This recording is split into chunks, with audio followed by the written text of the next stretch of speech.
Gate 12 at Savannah International Airport smelled like burnt coffee and recycled air. A woman in wrinkled nurse scrubs sat rigid against the terminal wall, a white neck brace cutting into her jaw, while 50 feet away a man in a $1,000 suit watched her with the dead-eyed focus of a predator counting seconds. Her name was Aaron Caldwell. His name was Gavin Rourke. 3 weeks ago, he shoved her into a concrete pillar in an empty parking garage. 2 weeks ago, he told the world she was unstable, a thief, a liar. 1 week ago, he made sure she couldn't find work anywhere in the state. And now he was on her flight. Not chasing, waiting. She had nowhere left to run, until she saw the silver-haired man in navy dress blues sitting by the window and remembered the one silent signal her father taught her before he died. If this story shocks you, follow it to the very end. Like this video and comment with your city so I can see how far this truth has traveled. Erin's hands wouldn't stop shaking. She'd wrapped them around a paper cup of lukewarm tea 20 minutes ago, but the tremor had only worsened. The white foam brace dug into her collarbone with every breath, a constant scrape that kept her from forgetting what happened in the Harborline Medical Center executive garage 3 weeks ago. The fluorescent lights overhead buzzed like trapped wasps. Gate 12 was half full. Business travelers tapping laptops, a young couple sharing earbuds, an elderly man dozing against his carry-on. Normal people living normal lives. Erin wasn't normal anymore. Across the seating area, Gavin Rourke sat with his legs crossed, scrolling through his phone like he owned the oxygen in the room. His suit was charcoal gray, perfectly tailored, his tie a muted burgundy that screamed power without shouting. His hair was salt and pepper, his jawline sharp, his smile practiced to the millimeter. He looked like every CEO profile photo ever printed in a healthcare magazine. Trustworthy. Visionary. Compassionate. Erin knew better. She'd seen what was under the smile. Her ticket was in her lap, crumpled from being gripped too hard. Flight 447 to Charlotte. One way. She'd bought it with the last $400 in her checking account after her apartment landlord told her, politely, apologetically, that the lease wouldn't be renewed. No reason given. Just a sympathetic look and a manila envelope with 30 days' notice. Erin had stopped asking why things were happening. She knew why. Gavin Rourke had reached into every corner of her life and squeezed. She'd lost her job at Harborline Medical 2 weeks ago, terminated for cause. The official reason was theft of hospital property and unprofessional conduct. The real reason was that she'd found the emails, the altered patient logs, the discharge orders signed off at 2 a.m. when no doctor was on duty, the incident reports that disappeared from the system 12 hours after being filed. She'd printed everything, and she'd made the mistake of confronting Rourke alone. The memory came back in flashes, the way trauma always did. The parking garage, level 3, dim overhead lights, her car 20 feet away. Rourke's voice behind her, smooth and cold. "Erin, we need to talk." She'd turned. He'd smiled. Then his hand was on her shoulder, shoving her backward into the concrete support pillar so hard her vision whited out. The impact had cracked something in her neck, not broken, the ER doctor said later, but strained, soft tissue damage, whiplash. She'd worn the brace ever since. Rourke had leaned in close, his breath mint-sharp. "You'll never work in healthcare again. Do you understand me?" "Never." She'd tried to speak. He'd walked away. 2 days later, the hospital's PR team released a statement.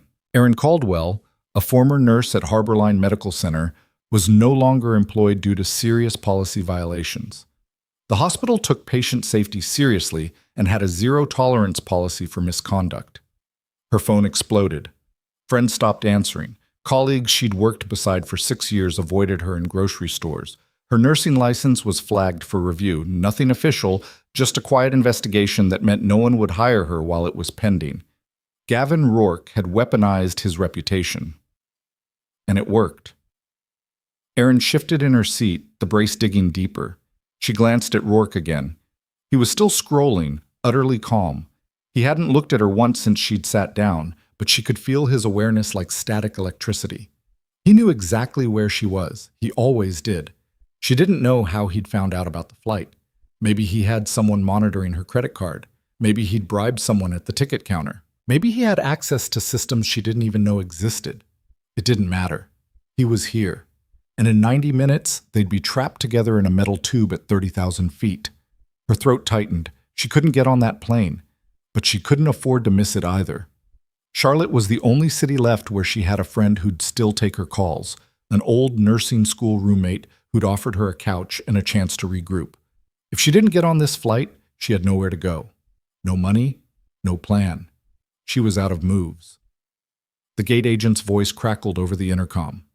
Ladies and gentlemen, we'll begin boarding for Flight 447 to Charlotte in approximately 10 minutes.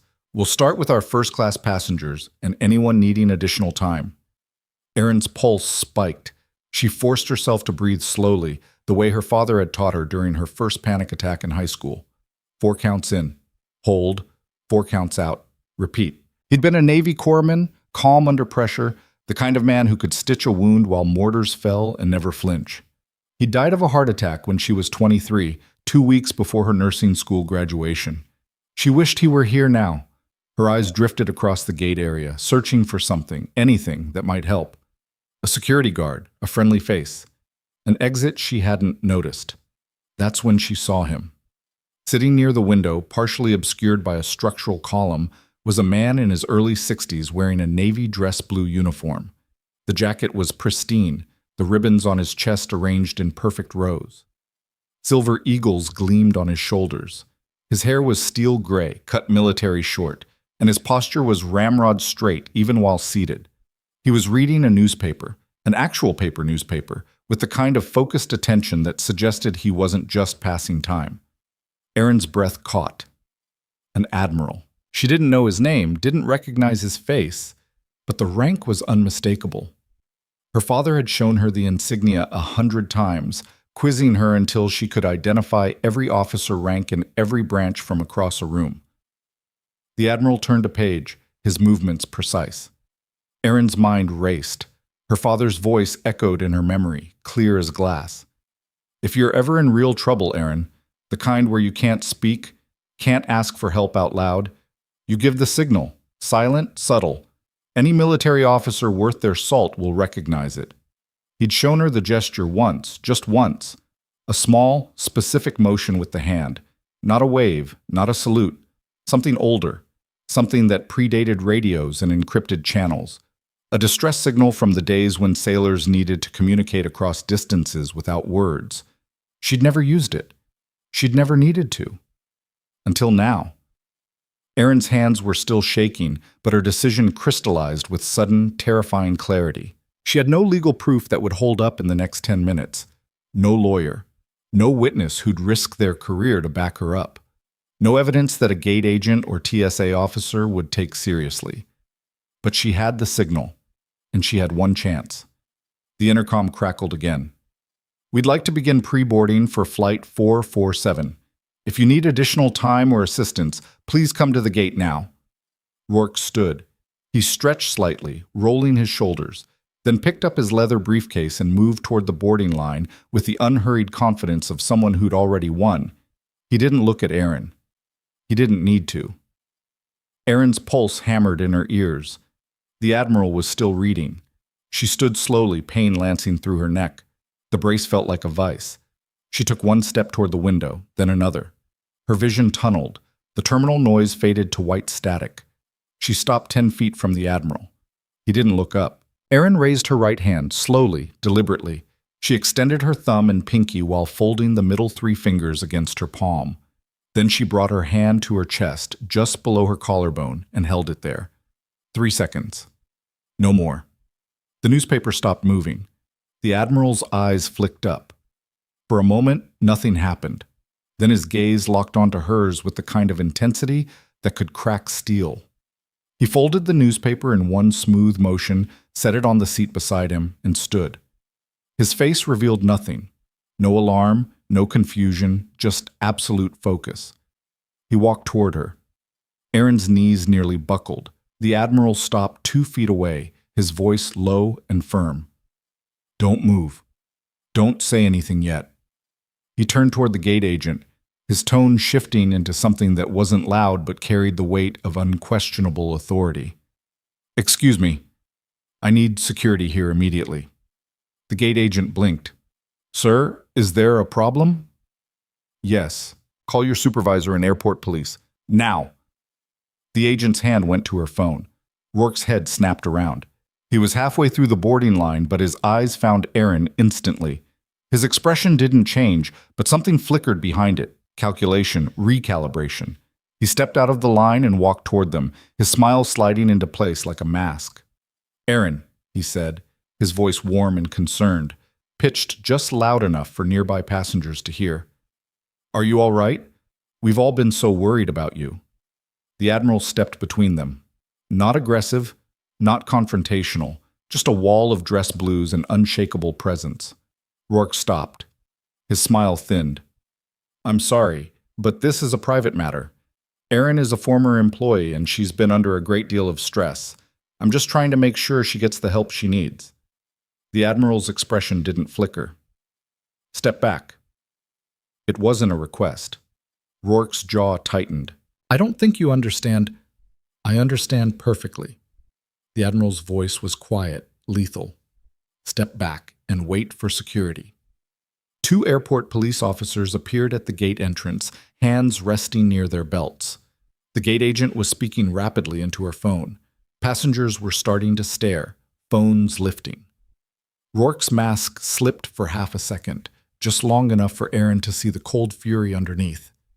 Then it snapped back into place. He raised his hand slightly, the picture of calm reason.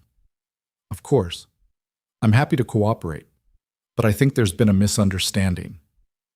One of the officers stepped forward, a young woman with sharp eyes and a no-nonsense expression. Sir, we're going to need you to step over here for a moment. Rourke's smile stayed fixed. Certainly. Though I should mention I'm the CEO of Harborline Medical Center. I'm scheduled to speak at a healthcare conference in Charlotte this evening. I'm sure we can clear this up quickly. The officer's expression didn't change. Over here, please. Erin's vision swam. The Admiral's hand appeared at her elbow, steadying her. His voice was low, meant only for her. Breathe. You're safe now. Do you have evidence? Erin's hand went to her throat. Hanging from a thin chain around her neck, hidden under her shirt, was a small USB drive. She'd worn it like a dog tag for 3 weeks, terrified to leave it anywhere Rourke might find it. She pulled it free, the chain breaking easily. The Admiral took it without a word and turned to the senior officer, a sergeant with graying temples. This woman is a witness in a potential criminal matter. She has documentation. The sergeant's eyes narrowed. What kind of documentation? Healthcare fraud. Witness intimidation? Assault. Rourke laughed, short, incredulous. This is absurd. Erin has been making wild accusations for weeks. She was terminated for stealing hospital files and displaying erratic behavior. This is exactly what I was afraid of. The sergeant looked at Erin. Ma'am, is that true? Erin's voice came out as a rasp. He attacked me. The terminal seemed to hold its breath. Rourke's face went very still. That's a serious allegation, and completely false. Erin, I know you're upset about losing your job, but you shoved me into a concrete pillar in the parking garage. Erin's voice was shaking, but it was getting stronger. You threatened me. You told me I'd never work again, and then you made sure I couldn't. Phones were definitely recording now. The sergeant glanced at the Admiral, then at the USB drive in his hand. Sir, I'm going to need you to come with us as well, ma'am. We'll sort this out at the security office. She needs a psychiatric evaluation, Rourke said, his voice smooth. I'm genuinely concerned for her welfare. She's been under an enormous amount of stress and, sir, the sergeant's tone hardened. You're going to stop talking now. The second officer moved to Rourke's side, not touching him, not restraining him, just present. Rourke's smile finally died. The sergeant turned to the gate agent. We're going to need to delay this flight. The agent nodded, already reaching for the microphone. Erin's legs gave out. The Admiral caught her before she hit the floor, lowering her into a nearby seat. His voice was calm, clinical. She's in shock. Get a medic. Erin's vision blurred. She was dimly aware of the sergeant speaking into his radio, of passengers being ushered back from the gate, of Rourke's voice rising in protest before being cut off. The USB drive was still in the Admiral's hand. "Can you open it?" Aaron whispered. The Admiral looked at the sergeant. "Do you have a laptop?" 5 minutes later, they were in a small security office behind the gate area. Aaron sat in a plastic chair, a bottle of water in her hands. The Admiral stood to her right, silent and immovable. Rourke was in a separate room, his voice audible through the thin walls, alternating between indignation and thinly veiled threats about lawsuits. The sergeant plugged the USB drive into a department-issue laptop. The screen flickered to life. Folders appeared, dozens of them. Emails, spreadsheets, scanned incident reports, patient discharge summaries with timestamps that didn't match the official records, medication logs with entire entries deleted and rewritten, a memo from Rourke to the chief financial officer discussing optimizing bed turnover and managing liability exposure. The sergeant scrolled slowly, his expression hardening with every click. He opened an email chain. From Gavin Rourke. To Dr. Sandra Voss, Chief Medical Officer. Subject: Patient 4. 721. Readmission Sandra. We've discussed this. Early discharge protocols are hospital policy. If the patient returned with complications, that's a separate admission and separate billing. The incident report citing premature discharge needs to be amended or removed. This is a pattern I won't tolerate. The sergeant opened another file, a spreadsheet tracking patient complaints. Next to each complaint was a column labeled Resolution. Most were marked Closed, No Action. Several had notes like Staff Counseled or Family Appeased. 3 were marked File Removed, GR Approval. The sergeant looked at Aaron. "How long has this been going on?" "At least 2 years," Aaron said. Maybe longer. I only found the files 3 weeks ago. I was covering a shift in the ICU and noticed a patient had been discharged at 2 in the morning with chest pain still unresolved. I pulled the chart. The discharge order was signed by a doctor who wasn't even on duty. When I went to file an incident report, I couldn't access the system. It kept kicking me out. So I asked IT, and they said my access had been restricted. Restricted by who? Administration. The sergeant scrolled further. He stopped on a PDF. It was a scanned letter on Harborline Medical Center letterhead, dated 4 months ago. To Georgia State Board of Nursing. Aaron Caldwell, RN license number 47,821. We are writing to inform the Board of concerns regarding Ms. Caldwell's conduct and clinical judgment. Recent incidents suggest a pattern of erratic behavior and potential substance use. We recommend a formal review of her licensure status. The letter was signed by Gavin Rourke. Aaron stared at it. "I never saw that." "They sent it directly to the board," the sergeant said quietly. "Bypassed you entirely." "Is that legal?" "It's a gray area, but it's definitely malicious." He looked at the Admiral. "You know what you're looking at here?" The Admiral nodded. "Retaliation, witness intimidation, possibly criminal fraud if the billing records tie to this." The sergeant closed the laptop. "I'm calling in a detective." He stepped out. Aaron and the Admiral were alone. "Took an oath a long time ago that didn't took an oath a long time ago that didn't come with an expiration date." "I don't even know your name." "Rear Admiral James Collier, retired." He paused. "Your father was Navy?" Aaron nodded. "Corpsman. He died 11 years ago." "He taught you well." Aaron's throat tightened. "I didn't think it would work." "It worked." Collier's voice was firm. "And now you're going to see it through." The door opened. A woman in plain clothes stepped in, late 40s, dark hair pulled back, a detective's badge clipped to her belt. Her eyes went straight to the laptop. "Sergeant Patterson filled me in," she said. "I'm Detective Marissa Grant. I work financial crimes and healthcare fraud." She looked at Aaron. "You're the whistleblower?" "I'm the nurse who got fired for it," Aaron said. Grant sat down, opened the laptop, and started clicking through files. Her face remained neutral, but her jaw tightened with each new document. She opened the billing records, cross-referenced them with the discharge summaries, pulled up a separate database on her phone. After 10 minutes, she looked up. "This isn't just internal misconduct," Grant said. "This is federal. If these discharge codes were submitted to Medicare and Medicaid for reimbursement, And if the timestamps were altered to justify those codes, that's wire fraud. That's healthcare fraud. That's a felony. Erin felt something crack open in her chest.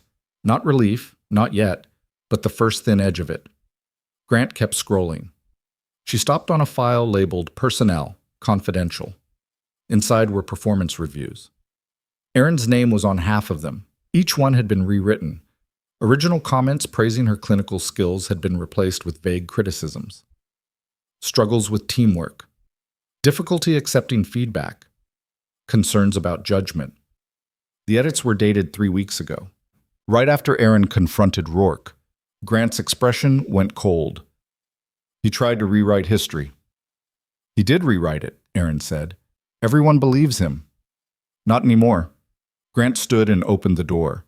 She spoke to someone in the hallway, short, clipped sentences. Then she came back in. We're holding Rourke for questioning. I'm also going to need a full statement from you, and I'm going to need you to walk me through every file on this drive. This is going to take hours, maybe days. Erin nodded. I'll do whatever you need. Grant's expression softened, just slightly. You did the hard part already. You kept the evidence. You stayed alive. Now let us do our job. The sergeant reappeared in the doorway. Detective, Rourke's lawyer just arrived. Grant smiled, thin and sharp. Good. Let him sit. She turned back to Erin. I'm also going to make a call to the State Board of Nursing. That letter Rourke sent was defamatory and retaliatory. You're going to get your license cleared. Erin's vision blurred. Thank you. Don't thank me yet. This is going to get worse before it gets better. Rourke has money and connections. He's going to fight. Admiral Collier spoke for the first time in minutes. Then he'll lose. Grant looked at him, surprised. You sound certain. I am. Collier's voice was quiet, absolute. Because the truth doesn't negotiate. Grant studied him for a moment, then nodded. Stay close, Admiral. I might need a character witness. Collier didn't smile. I'm not going anywhere. The next 3 hours were a blur. Erin sat in the security office and walked Detective Grant through every file, every email, every altered log, every patient name. Grant took notes in a leather-bound notebook, her handwriting fast and precise. She asked clarifying questions, cross-referenced dates, flagged documents for further investigation. At one point, Grant's phone buzzed. She glanced at it, then looked at Erin. The State Board just confirmed they received Rourke's letter. They also confirmed they never contacted you about it.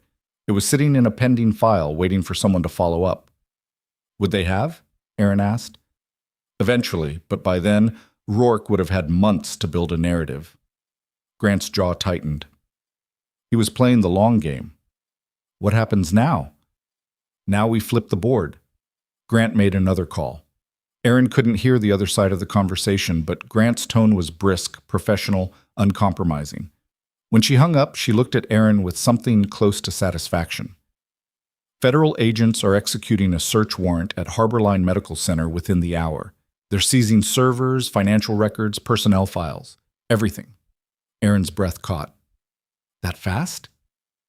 Healthcare fraud moves fast when there's evidence this clean. Grant leaned back. You handed us a roadmap, Ms. Caldwell. Most whistleblowers come in with fragments. You came in with the whole picture. I just printed what I found, and that's going to save lives. Erin's hands were still shaking, but for the first time in 3 weeks, it wasn't from fear. It was from the weight of what she'd just set in motion. Grant closed her notebook. I'm going to need you to stay in Savannah for the next few days. We'll have more questions, and you'll probably need to testify in front of a grand jury. I don't have anywhere to stay, Erin admitted. I was supposed to be on a flight to Charlotte. Grant glanced at Admiral Collier, who'd been standing silently by the door. He nodded once. I'll make arrangements, Collier said. She'll have a safe place. Grant didn't question it. She just handed Erin a business card. Call me if you think of anything else, or if anyone contacts you, especially Rourke. Is he under arrest? Not yet, but he's not leaving this airport until I say so. Erin exhaled slowly. Grant stood. You did good, Ms. Caldwell. I know it doesn't feel like it yet, but you did. She left. Erin and Admiral Collier were alone again. Collier moved to the chair across from her and sat, his posture still military straight. "How are you holding up?" "I don't know," Aaron said honestly. "I keep waiting for this to fall apart." "It won't." "How do you know?" "Because you have the truth, and because people are watching now." Collier's gaze was steady. "Rourke's power came from operating in the shadows. You just turned the lights on." Aaron looked down at her hands. The tremor was still there, but fainter. "My father used to say that," she said quietly, "that the truth was like a floodlight. Once you turn it on, the rats scatter." Collier smiled just slightly. "Your father was a smart man." "He was a good man." "So are you." Aaron's throat tightened. "I'm not sure I believe that yet." "You will." The door opened again. Sergeant Patterson stepped in, his expression unreadable. "Ms. Caldwell, there's someone here asking to speak with you." Aaron tensed. "Who?" "A nurse from Harborline. She says her name is Lila Pruitt." Aaron's heart skipped. Lila was one of the ICU nurses. Young, sharp, terrified of administration. They'd worked the same shifts for 2 years, but Lila had stopped answering Aaron's texts the day after she was fired. "What does she want?" Aaron asked. Patterson's expression softened. "She says she has more evidence, and she wants to go on the record." Aaron stared at him. "She's not the only one," Patterson continued. "We've had 3 more calls in the last hour. Staff from Harborline. They saw the police activity. They're coming forward." Aaron's vision blurred. The silence was breaking. Admiral Collier stood. "Let them in." Lila Pruitt looked like she hadn't slept in days. She stood in the doorway of the security office, her scrubs rumpled, her hair pulled back in a messy ponytail, her eyes red-rimmed and darting. She was 26, maybe 27, with the kind of nervous energy that came from too much caffeine and too many night shifts. Aaron had trained her during her first week in the ICU 2 years ago. Back then, Lila had been eager, optimistic, the kind of nurse who still believed the system worked. Now she looked haunted. Sergeant Patterson stepped aside, and Lila walked in slowly, her gaze finding Aaron immediately. For a moment, neither of them spoke. Then Lila's face crumpled. "I'm sorry," she whispered. "I'm so sorry." Aaron stood, her legs unsteady. "Lila, I should have said something. I should have backed you up. I knew what happened, and I just—" Lila's voice broke. "I was scared." "It's okay." "It's not." Lila wiped her eyes roughly. "They told us you were stealing files, that you were having a breakdown. And I knew it was bullshit, but I didn't say anything because I thought if I kept my head down, they'd leave me alone." Detective Grant stepped forward, her voice calm but firm. "Miss Pruitt, I'm Detective Marissa Grant. You said you have evidence?" Lila nodded, fumbling with her backpack.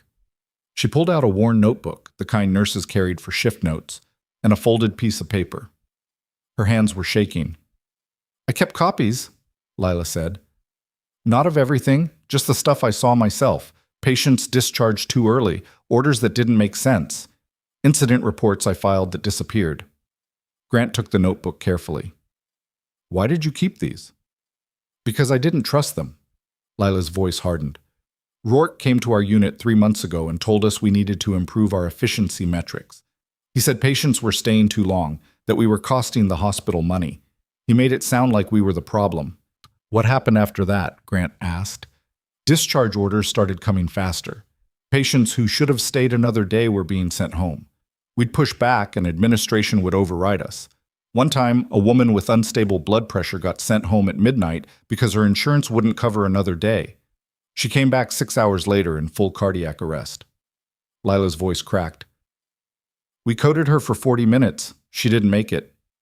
The room went silent. Grant's pen hovered over her notebook. "Did you file a report?" "I tried. The system wouldn't let me submit it. I went to my supervisor and she told me it was already being handled." Lila's eyes filled again. 2 weeks later, I checked the patient's chart. The discharge time had been changed. Instead of midnight, it said 8 in the morning, and the death was coded as unrelated to hospital care. Aaron felt something cold settle in her chest. Grant wrote quickly. "Do you remember the patient's name?" "Margaret Hines. She was 72. Grant underlined the name. "Anyone else?" Lila nodded. At least 6 others in the last 3 months. I wrote them all down. She handed over the folded paper. Grant opened it. 6 names, 6 dates, 6 brief descriptions. A man with post-surgical complications sent home too early. A diabetic woman whose insulin regimen was changed without proper monitoring. A stroke patient discharged before physical therapy cleared him. All of them had been readmitted. 3 of them had died. Grant's jaw tightened. Why didn't you come forward sooner? Because I saw what happened to Aaron. Lila looked at Aaron, her expression raw. They destroyed you. And I thought if I just kept quiet, maybe I could keep my job, pay my loans, stay safe. But then I saw the police at the hospital today, and I realized I was part of it. By staying silent, I was helping them. Admiral Collier spoke quietly from the corner. You're helping now.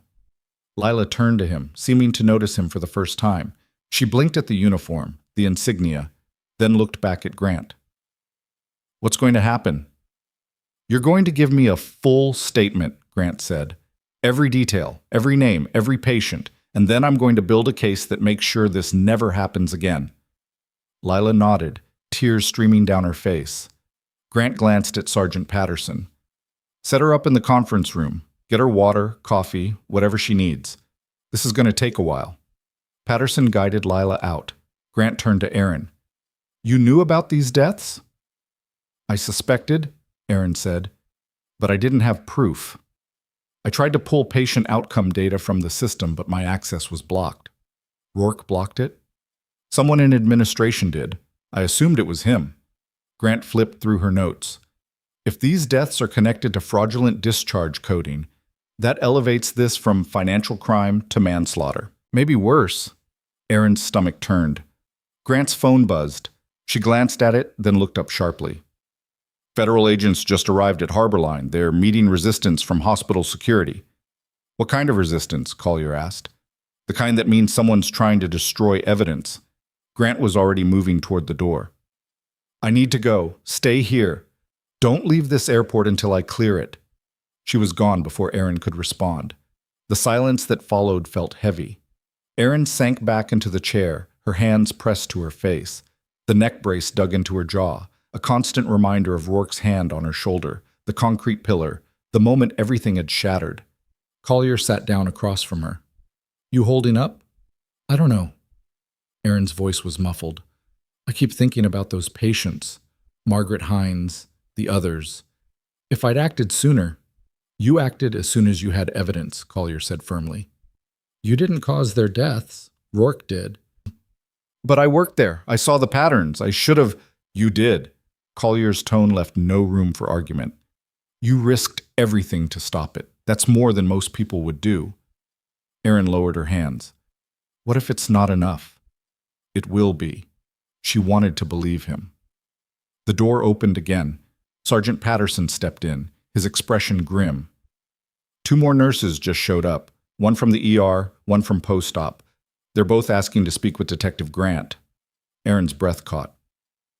Who are they? Names are Claire Whitman and Jordan Hayes. You know them? Aaron nodded slowly. Claire was an ER veteran, 15 years on the floor, tough as nails. Jordan was quieter, methodical, the kind of nurse who triple-checked everything. Both of them had stopped talking to Aaron after she was fired. Let them in, Collier said. Patterson hesitated. Detective Grant said, she said to keep Ms. Caldwell safe. These people are witnesses, not threats. Collier's voice was calm, but it carried weight. Let them in. Patterson nodded and disappeared. Claire Whitman entered first. She was in her early 40s, stocky and blunt-featured, with graying hair and the kind of tired eyes that came from too many traumas and not enough support. She looked at Aaron, and her face softened. Christ, Aaron, you look like hell. Aaron almost laughed. Thanks, Claire. I mean it. Claire crossed the room and sat down heavily. I heard what happened at the gate.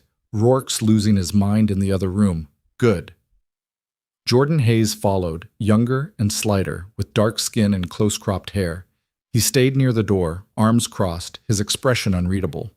Why are you here? Aaron asked. Because we saw the feds roll into Harborline an hour ago, Claire said. And because I'm done pretending I don't know what's been happening. Jordan spoke quietly. We all knew. We just didn't want to admit it. Claire pulled out her phone and opened a photo. She handed it to Aaron. It was a screenshot of an email from Rourke to the ER department head. Subject: reduce hold times. Immediate action required. Patients are spending too long in the ER without admission or discharge. This impacts our metrics and reimbursement rates. Effective immediately, all patients must be dispositioned within 4 hours of triage. No exceptions. If a patient cannot be admitted, they must be discharged with outpatient follow-up instructions. Aaron stared at it. 4 hours? For everyone, Chites, Claire said. Chest pain, abdominal trauma, strokes, didn't matter. If we couldn't get them a bed in 4 hours, we had to send them home. That's insane. That's Rourke. Claire's voice was bitter. I pushed back. My supervisor told me to comply or find another job, so I complied. And 3 weeks ago, a man came in with what looked like indigestion. I wanted to keep him for observation, but we were over the 4-hour mark. I discharged him with antacids and a follow-up appointment. Her voice cracked. He had a heart attack in the parking lot. Died before the ambulance got there. Aaron's chest tightened. Jordan spoke again, his voice flat. I had a patient in post-op, gallbladder removal. Simple procedure, but her vitals were unstable, low blood pressure, elevated heart rate. I flagged it. The attending wanted to keep her overnight. Rourke's office called and said we needed the bed for a higher acuity patient. They moved her to outpatient recovery and discharged her 6 hours later. What happened? Collier asked. Internal bleeding. She collapsed at home. Her husband called 911, but by the time they got her back to us, she'd lost too much blood. We couldn't save her. Jordan's jaw tightened. Her name was Amy Brennan. She was 34. She had 2 kids. The room was silent. Claire looked at Aaron. We should have backed you up. We should have said something when they fired you. But we were scared, and now people are dead because we stayed quiet. You're here now, Aaron said. It's not enough. It has to be. Admiral Collier stood. You have documentation? Claire nodded. Emails, shift notes, patient charts I printed before they could be altered. Jordan pulled a flash drive from his pocket. I pulled discharge summaries and cross-referenced them with readmission data. The pattern's clear. Every time Rourke pushed a new efficiency initiative, readmissions spiked. Collier took the flash drive. Detective Grant needs to see this. She will, Patterson said from the doorway. He'd been listening quietly. But right now, we've got a bigger problem. Everyone turned. Patterson's expression was tight. Rourke's lawyer just filed an emergency motion to suppress the evidence seized from the hospital. He's claiming the search warrant was based on false information provided by a disgruntled former employee. Aaron's blood went cold. Me. You. Claire stood. That's bullshit. Aaron's not the only witness. Doesn't matter, Patterson said. Rourke's lawyer is good. If he can cast doubt on the initial warrant, everything we seized could get thrown out. Jordan's voice was sharp. What do we do? We give Detective Grant ammunition. Collier handed Patterson the flash drive. Get this to her, now. Patterson took it and left at a jog. Aaron felt the walls closing in again. Rourke wasn't just fighting back. He was dismantling the case before it could even begin. She'd seen him operate for 2 years. He didn't make careless moves. He didn't leave openings. He crushed opposition before it could take root. He's going to win, she said quietly. No, Collier said. He's not. You don't know that. Yes, I do. Collier's voice was iron. Because he's operating on old rules. He thinks money and lawyers can bury the truth, but the truth is already out. You made sure of that. Aaron looked at Claire and Jordan.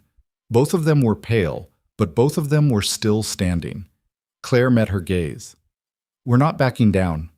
Jordan nodded. Whatever it takes. The door opened. Detective Grant strode in, her phone pressed to her ear, her expression focused. She listened for a moment, then hung up and looked at the room. Federal agents secured the servers at Harborline. They're running a full data recovery now. If anything was deleted in the last 72 hours, they'll find it. What about Rourke's motion? Aaron asked. Grant's smile was sharp. His lawyer can file all the motions he wants. The warrant was solid, and now we have corroborating witnesses. She looked at Claire and Jordan. You two ready to go on the record? Yes, Claire said. Absolutely, Jordan added. Grant pulled out her notebook. Then let's get started. The next 2 hours were a cascade of testimony.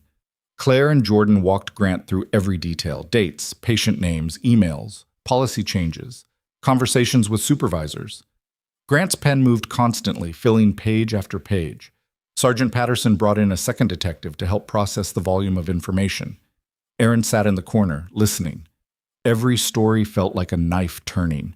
She'd known the hospital was broken, but hearing the full scope of it, the sheer number of patients harmed, the deliberate suppression of dissent, the way Rourke had weaponized fear to keep everyone silent, was overwhelming.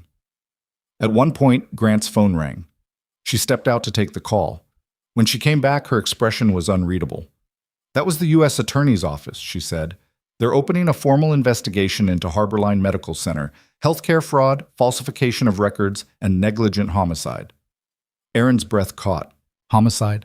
If we can prove the fraudulent discharges directly caused patient deaths, that's criminal negligence at minimum. Depending on intent, it could be worse. Claire's face went pale. Are we in trouble? For following the policies? No, Grant said firmly. You were following orders from a superior. That's different from creating the policy. You're witnesses, not defendants. Jordan exhaled slowly. Grant looked at Erin. But you're the cornerstone. Without your initial evidence, none of this holds together. Rourke's going to come after you hard. He already has. It's going to get worse. Erin looked at Admiral Collier. He nodded once, steady as stone. I'm ready, Erin said. Grant studied her for a moment, then nodded. Okay, here's what happens next. You're going to be deposed, probably multiple times. You'll testify in front of a grand jury. If this goes to trial, you'll be on the stand for days. Rourke's defense team will try to discredit you, paint you as unstable, claim you had an axe to grind. I did have an axe to grind, Erin said. He assaulted me. Which is why we're also pursuing criminal charges for that. Grant's voice was steady. But this is going to be brutal. You need to be prepared. I am. Grant didn't look convinced, but she didn't argue. She turned to Claire and Jordan. Same goes for you two. Once your names are public, expect blowback, harassment, threats. Maybe worse. Claire's jaw set. Let them try. Jordan nodded. Grant closed her notebook. All right. I'm going to take your statements downtown. We'll get everything notarized and filed tonight. In the meantime, stay available and stay safe. She left with Claire and Jordan in tow. Erin and Admiral Collier were alone again. The silence stretched. Collier stood and walked to the window. Outside, the terminal was quieter now, the evening flights winding down. The sky beyond the glass was darkening, streaked with orange and purple. You should eat something, Collier said. I'm not hungry. You need to eat anyway. Erin almost smiled. It was the kind of thing her father would have said. No nonsense, practical, caring in a way that didn't waste words. There's a cafe down the concourse, Collier continued. I'll get you something. You don't have to. I know. He looked at her. But I'm going to. He left before she could argue. Erin sat in the empty office, the hum of the building's ventilation system the only sound. Her neck throbbed. Her hands were still shaking, but underneath the exhaustion and fear, something else was growing. Anger.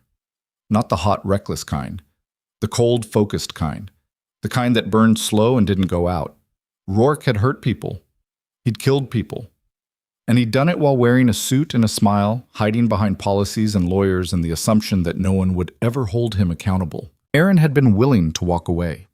To leave Savannah, start over, bury the trauma, and move on. Not anymore. Collier returned with a sandwich, a bottle of water, and a small bag of pretzels. He set them on the table in front of her. Eat, he said. Erin picked up the sandwich. It was turkey and Swiss on wheat. She took a bite. It tasted like cardboard, but she forced herself to chew and swallow. Collier sat down. You're thinking about something. I'm thinking about not running, Erin said. Good. I'm also thinking about how much I want to watch him lose. Collier's expression didn't change. That's natural. Is it? You're angry. You should be. What he did was unforgivable. Collier leaned back. But don't let anger cloud your judgment. This fight isn't about revenge, it's about justice. There's a difference. What's the difference? Revenge is personal. Justice is structural. Revenge makes you feel better for a day. Justice makes sure this never happens to anyone else. Aaron swallowed another bite. You sound like my father. I'll take that as a compliment. She almost smiled. Collier's phone buzzed. He glanced at it, his expression tightening. He stood and stepped into the hallway. Aaron could hear his voice, low and clipped, but couldn't make out the words. When he came back, his face was grim. What is it? Aaron asked. That was Detective Grant. Rourke's been released. Aaron's stomach dropped. What? His lawyer posted bail. He walked out 20 minutes ago. How is that possible? He's a flight risk? His lawyer argued he's a respected community leader with deep ties to Savannah. The judge set bail at $500,000. Rourke posted it in cash. Aaron felt the room tilt. Collier's voice was steady. Grant said he's under electronic monitoring. He can't leave the county, but he's out. He's going to come after me. Not directly. He's too smart for that. Then indirectly. Collier didn't argue. Aaron set down the sandwich, her appetite gone. What do I do? You stay visible. You stay surrounded by people who can testify to your safety, and you don't give him any openings. Collier's gaze was steady. I meant what I said earlier. I'm not going anywhere. You'll have protection. I can't ask you to... You didn't ask. I'm offering. Aaron looked at him. The silver eagles on his shoulders, the rows of ribbons on his chest, the weathered face that had seen decades of conflict and come out the other side. Why? She asked quietly. Because someone has to stand up. Collier's voice was quiet, absolute. And because your father would have done the same for my daughter if the roles were reversed. Aaron's throat tightened. Before she could respond, Sergeant Patterson appeared in the doorway. His expression was tense. Admiral, we've got a situation. Collier turned. What kind? Reporters. 3 news vans just pulled up outside the terminal. Someone leaked the story. Aaron's pulse spiked. How much do they know? Enough. Patterson looked grim. They're asking for Aaron Caldwell by name. Collier's jaw tightened. Who leaked it? Don't know yet, but they're setting up cameras at the main entrance. If Ms. Caldwell leaves through there, she's going to be swarmed. Aaron felt the air leave her lungs. Collier looked at Patterson. Is there a back exit? Service corridor on the lower level. We can get her out through the employee lot. Do it. Patterson nodded and left. Collier turned to Aaron. We're leaving. Now. Aaron stood, her legs unsteady. Where are we going? Somewhere safe. I don't have anywhere. You do now. Collier's tone left no room for argument. My wife and I have a guest room. You'll stay there until this settles. I can't... Yes, you can. Collier picked up her bag. Let's move. They walked quickly through the terminal, Patterson leading the way. The crowds thinned as they moved away from the main concourse. They descended a stairwell, passed through a maintenance area, and emerged into a dimly lit hallway that smelled like cleaning solution and old carpet. Patterson stopped at a door marked Authorized Personnel Only and pushed it open. Cold night air rushed in. The employee parking lot was nearly empty, just a handful of cars scattered under flickering streetlights. Patterson's cruiser was parked near the curb. Collier guided Aaron toward it, his hand firm on her elbow. They were halfway to the car when headlights flared at the far end of the lot. A black sedan rolled forward, slow and deliberate. Patterson's hand went to his sidearm. That's not one of ours. The sedan stopped 30 feet away. The engine idled. No one got out. Collier stepped in front of Aaron. The driver's side window rolled down. A man's voice called out, smooth and familiar. Aaron, we should talk. Aaron's blood turned to ice. Engine and step out of the vehicle. Engine and step out of the vehicle. Rourke didn't move. The sedan's headlights cast long shadows across the asphalt, turning the parking lot into a stage. Aaron could see his silhouette behind the wheel, perfectly still, perfectly composed. I'm not here to cause trouble, officer, Rourke said, his voice carrying that same warm reasonableness he used in board meetings. I just want 5 minutes with Aaron, privately. Not happening, Collier said. Rourke's attention shifted to him. Even backlit, Aaron could feel the weight of his gaze. Admiral, with all due respect, this is between me and my former employee. She's not your employee anymore, Collier said, and you're violating the conditions of your release by being here. I haven't violated anything. I'm allowed to move freely within the county. This is a public parking lot. Patterson stepped forward. This is airport property. Employee access only. You're trespassing. Rourke's hands appeared on the steering wheel, visible and deliberate. Then I'll leave. But Aaron, you should know, this doesn't have to be a war. We can still resolve this quietly. I have resources. I can make sure you're taken care of. Aaron's voice came out hoarse. Taken care of? Legal fees, relocation costs, a settlement that ensures you never have to work again. Rourke's tone was almost gentle. You've been through a trauma. I understand that. But dragging this through the courts will only hurt you more. Let me help. Help? Aaron's hands clenched. Like you helped Margaret Hines? Like you helped Amy Brennan? The silence stretched. Rourke's voice hardened just slightly. I don't know what lies people have been telling you, but those patients received excellent care. Their outcomes were unfortunate, but medicine isn't an exact science. You of all people should know that. I know you altered their charts. That's a serious accusation, and completely false. I have the files. You have stolen hospital property, which is why you were terminated.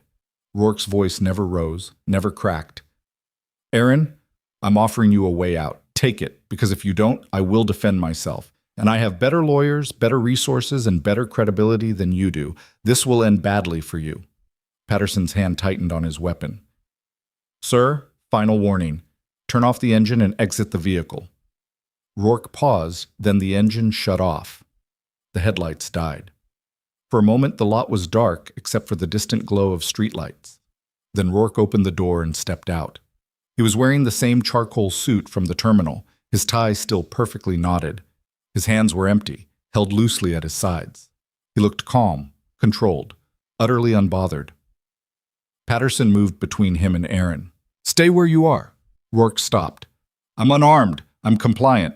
I'm simply trying to have a conversation. You're harassing a witness, Patterson said. A witness to what? A personal grudge? Rourke's gaze shifted to Aaron, his expression almost pitying. Aaron, you were a good nurse once, but you've let this consume you. You've convinced yourself there's some grand conspiracy, when the truth is simpler. You made mistakes, you got caught, and now you're lashing out. Aaron stepped forward. Collier's hand came up, stopping her. Don't, Collier said quietly. But Aaron was done being quiet. I didn't make mistakes, she said, her voice steady despite the tremor in her hands. You did. You cut corners to boost your profit margins. You discharged patients before they were stable. You altered records to hide the fallout. And when I found out, you tried to destroy me. Rourke's smile was thin. Is that what you're going to tell the court? Yes. Then you'll lose. His voice was soft, almost kind. Because I have documentation showing your erratic behavior. Emails from colleagues expressing concern about your judgment, performance reviews detailing your inability to handle stress, a formal complaint to the nursing board citing potential substance abuse. Aaron's stomach lurched. That's all fabricated. Is it? Or is it the truth you don't want to face? Rourke tilted his head. Here's what a jury will see, Aaron. A disgruntled employee with a history of instability, fired for legitimate reasons, who then stole confidential files and launched a vendetta against her former employer. They'll see someone who needs help, not someone who deserves a platform. Patterson's voice cut through. That's enough. You're leaving. Now. Rourke raised his hand slightly. Of course. But Aaron, think about my offer. It expires in 24 hours. After that, we go to war. And I promise you, I will win. He turned and walked back to the sedan, his movements unhurried. He slid behind the wheel, started the engine, and rolled slowly toward the exit. The taillights disappeared around the corner. Aaron's legs gave out. Collier caught her before she hit the ground, lowering her onto the curb. Patterson pulled out his radio, speaking rapidly into it. Aaron's vision blurred, her breath coming in short, sharp gasps. He's right, she whispered. He's going to win. No, Collier said firmly. He's scared. That's why he came here. He didn't sound scared, because he's good at hiding it. But think, Aaron, why would a man with better lawyers and better resources show up in a dark parking lot to offer you money? Because he knows the evidence is real. He knows it's damaging, and he's trying to make it go away before it destroys him. Patterson crouched beside them. I called it in. Detective Grant's on her way, and we're putting out a bolo for that sedan. If he violates his release conditions again, he goes back in holding. Aaron pressed her hands to her face. He's not going to stop. Neither are we, Collier said. 20 minutes later, Detective Grant arrived with 2 uniformed officers and a crime scene tech. They swept the parking lot, photographed tire tracks, and took Aaron's statement. Grant's expression was carved from stone. He violated his bail conditions the second he approached you, Grant said. That's witness intimidation. I'm filing a motion to revoke bail first thing in the morning. Will it work? Aaron asked.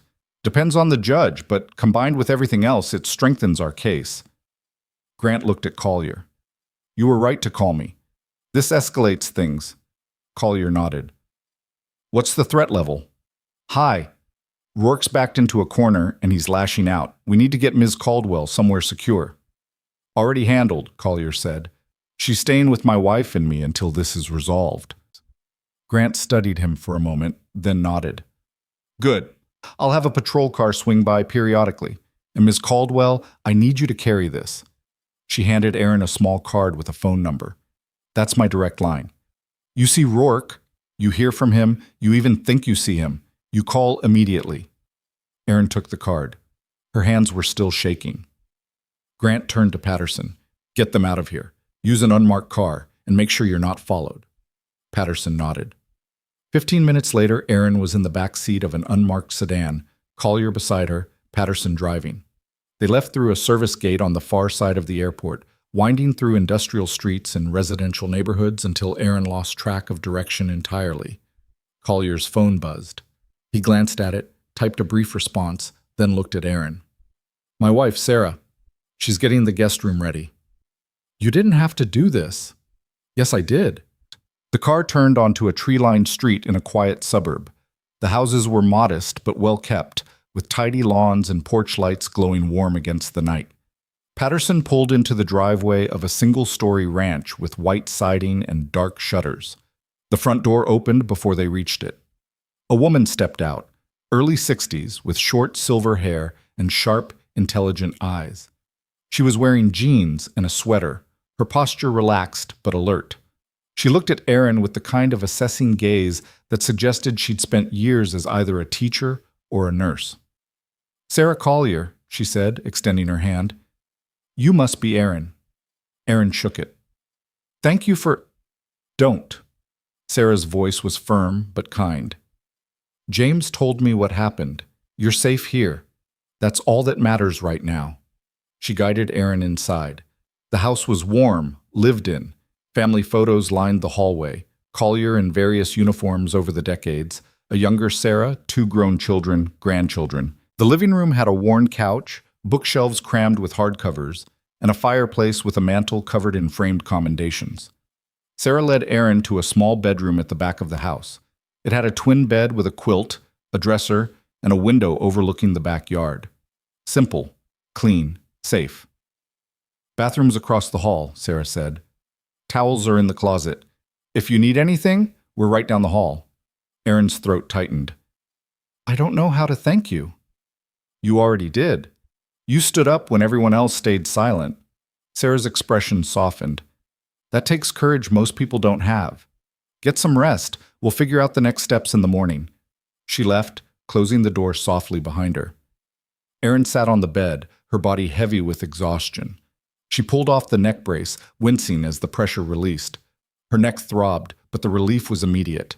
She set the brace on the dresser and lay back, staring at the ceiling. Sleep came in fragments, broken by flashes of Rourke's face, the parking lot, the concrete pillar. She woke twice, pulse hammering, before finally sinking into something deeper. When she woke again, pale morning light was filtering through the curtains. The smell of coffee reached her first. Aaron sat up slowly, every muscle protesting. She found clean clothes folded on the dresser, jeans, a sweater, socks. Sarah's doing. She dressed, splashed water on her face in the bathroom, and followed the coffee smell to the kitchen. Collier and Sarah were at the table, a newspaper spread between them. Sarah looked up and smiled. "Morning. How do you take your coffee?" "Black, thank you." Sarah poured a cup and set it in front of her. "There's toast, eggs, fruit. Help yourself." Erin took a piece of toast but couldn't bring herself to eat more than a few bites. Her stomach was knotted too tight. Collier was reading something on his phone, his expression unreadable. He glanced up. Detective Grant called. "The motion to revoke Rourke's bail is being heard this afternoon." "What are the chances it gets approved?" Erin asked. 50-50.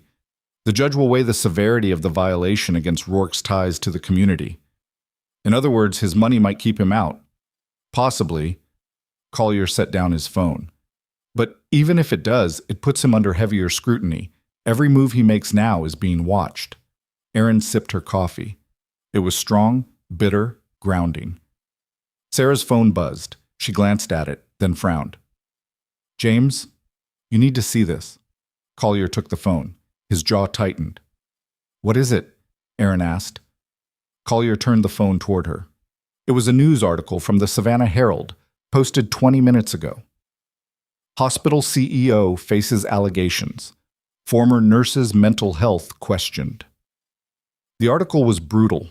It painted Erin as unstable, vindictive, a nurse who'd been fired for theft and was now making wild accusations to cover her own failures. It quoted anonymous sources from Harborline describing her as erratic and paranoid. It mentioned the complaint filed with the nursing board. It suggested she'd fabricated evidence.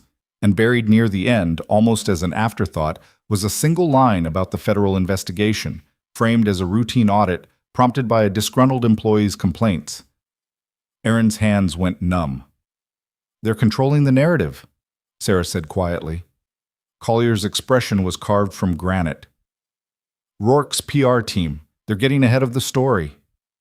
Erin set down the phone. "It's working. Everyone's going to believe him." "Not everyone," Collier said. "The people who matter, the investigators, the prosecutors, they have the evidence. This is noise. Noise that's going to destroy what's left of my reputation. Then we fight back." "How?"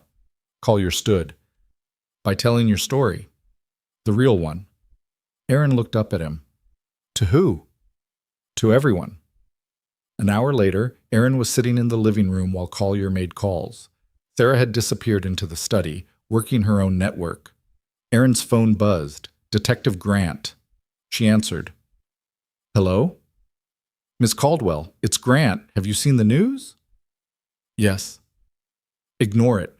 Rourke's playing the PR game because that's all he has left. We're moving forward with the investigation regardless." "What's the status?" "Federal agents finished the data recovery overnight. They found deleted files, thousands of them. Discharge summaries, incident reports, emails, all deleted within 48 hours of your termination. Rourke's IT team thought they'd wipe them clean. They didn't." Erin's pulse quickened. "What do the files show?" "Exactly what you said. Altered timestamps, falsified discharge codes, directives from Rourke ordering early discharges despite medical objections. We also found financial records linking his performance bonuses to reduce patient stay times. That's fraud. That's a pattern of fraud, and it's prosecutable." Grant's voice hardened. "We're also pulling security footage from the parking garage the night he assaulted you. If we can get visual confirmation, that's assault with evidence." "The cameras were broken. I checked." "Rourke told you they were broken. Doesn't mean they were." Grant paused. "We're building a case, Ms. Caldwell. A strong one. But I need you to hold steady. Can you do that?" Erin looked at Collier, who was still on the phone, his voice low and firm. She looked at Sarah, who'd emerged from the study with a notepad covered in names and numbers. "Yes," Erin said. "I can." "Good. I'll call you when the bail hearing wraps up." Grant hung up. Collier finished his call and turned to Erin. "I just spoke with a reporter I trust at the Savannah Post. She's willing to hear your side. But only if you're ready." Erin's stomach twisted. "Ready for what?" "An on-the-record interview. Your story, your evidence, your truth." "Rourke will shred me. He'll try, but you'll have the facts, and facts are harder to ignore than spin." Collier sat down across from her. This is your choice, Aaron. No one's forcing you, but if you want to fight back, this is how you do it. Aaron thought about the article, the lies, the anonymous sources calling her unstable, the patients whose deaths had been buried under paperwork and PR. She thought about her father, who'd taught her the signal, who told her once, after she'd failed a test in high school, that failure wasn't falling down. It was staying down. She looked at Collier. Set it up. The reporter's name was Vanessa Cho. She arrived at the Collier house 2 hours later with a digital recorder, a notepad, and the kind of sharp, no-nonsense demeanor that suggested she didn't waste time on stories that didn't matter. She sat across from Aaron in the living room, recorder on the coffee table between them. "Before we start," Vanessa said, "I need to be clear. If I'm publishing this, I need corroboration. I need documents, witnesses, something beyond your word." "I have documents," Aaron said. "And there are other witnesses, nurses who've come forward. Names? Lila Pruitt, Claire Whitman, Jordan Hayes." Vanessa wrote them down. "And you're willing to go on the record? Name, photo, full details?" Aaron hesitated. Collier spoke quietly from the doorway. "Once your name's out there, it's out there. You can't take it back." Aaron looked at him, then at Vanessa. "I know." She took a breath. "My name is Erin Caldwell. I'm a registered nurse, and I was assaulted and blacklisted for trying to stop a man from killing patients." For the next 2 hours, Aaron told Vanessa everything. The altered logs, the early discharges, the patients who died, the parking garage, Rourke's threats, the files she'd kept. The moment she gave the signal at the airport, Vanessa asked sharp, precise questions. She took notes. She cross-referenced dates. She asked for documentation, and Aaron provided copies of everything on the USB drive. When it was done, Vanessa sat back. "This is going to make waves." "Good," Aaron said. "It's also going to make you a target." "I already am." Vanessa looked at Collier. "You're willing to be quoted? As a witness to the airport incident?" "Absolutely," Collier said. Vanessa nodded. "I'll have this fact-checked and published by tomorrow morning. Once it's out, there's no going back." "I understand." Vanessa packed up her recorder and notepad. "For what it's worth, Miss Caldwell, you're braver than most people I've interviewed."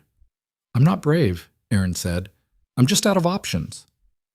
"Sometimes that's the same thing." Vanessa left.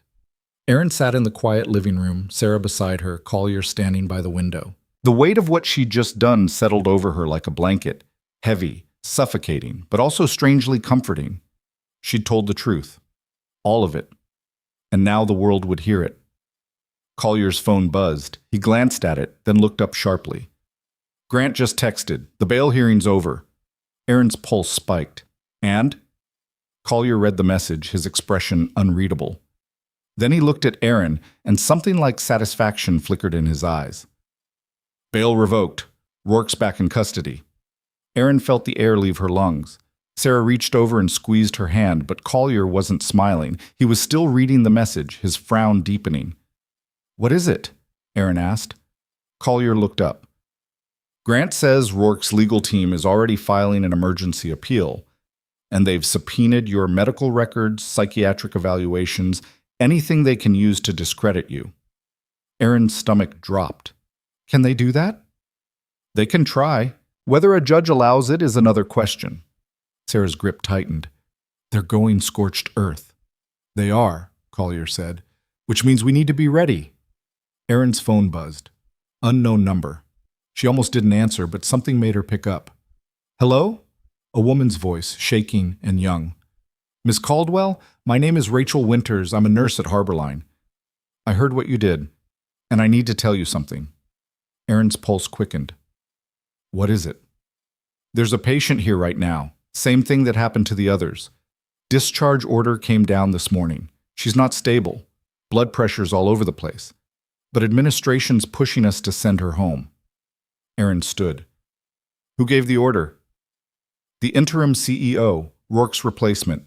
Rachel's voice cracked. "But it's the same policies, the same pressure. They're still doing it." Aaron looked at Collier, her heart hammering. "What's the patient's name?" "Diane Foster, 68 years old, post-surgical. If we discharge her now, she's going to crash." "Don't discharge her," Aaron said. Stall. Call the attending. File an incident report. They'll fire me. They'll fire you anyway if she dies. Aaron's voice was firm. Rachel, you have to fight this, right now. There was a long pause. Then Rachel's voice came back, steadier. Okay, I'll try. Don't try. Do it. And call Detective Marissa Grant at Savannah PD. Tell her everything. Okay. Rachel hung up. Aaron looked at Collier. They're still doing it, even with Rourke in custody. Collier's jaw tightened. Then this is bigger than one man. Sarah stood. What do we do? Aaron's hands clenched. We make sure Diane Foster doesn't become another statistic. She grabbed her phone and dialed Grant. The detective answered on the second ring. Grant. It's Aaron. I just got a call from a nurse at Harborline. They're trying to discharge a patient against medical advice right now. Same pattern as before.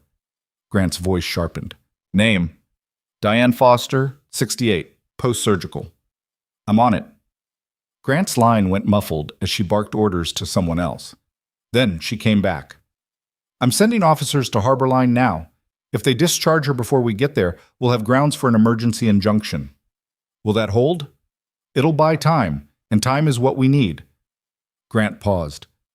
Ms. Caldwell, this is good. You just potentially saved a life. Aaron's throat tightened. Just make sure she's safe. I will. Grant hung up. Aaron stood in the living room, her pulse hammering, her mind racing. The fight wasn't over. It was escalating, and now it wasn't just about Rourke. It was about an entire system that had learned to prioritize profit over people. Collier's phone buzzed again. He looked at it, and his expression went cold. What now? Sarah asked. Collier turned the phone toward them. It was a text from an unknown number. No words. Just a photo.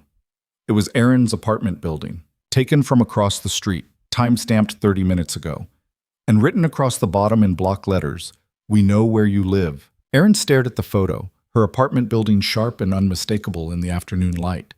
The angle suggested someone had been standing across the street, waiting, watching.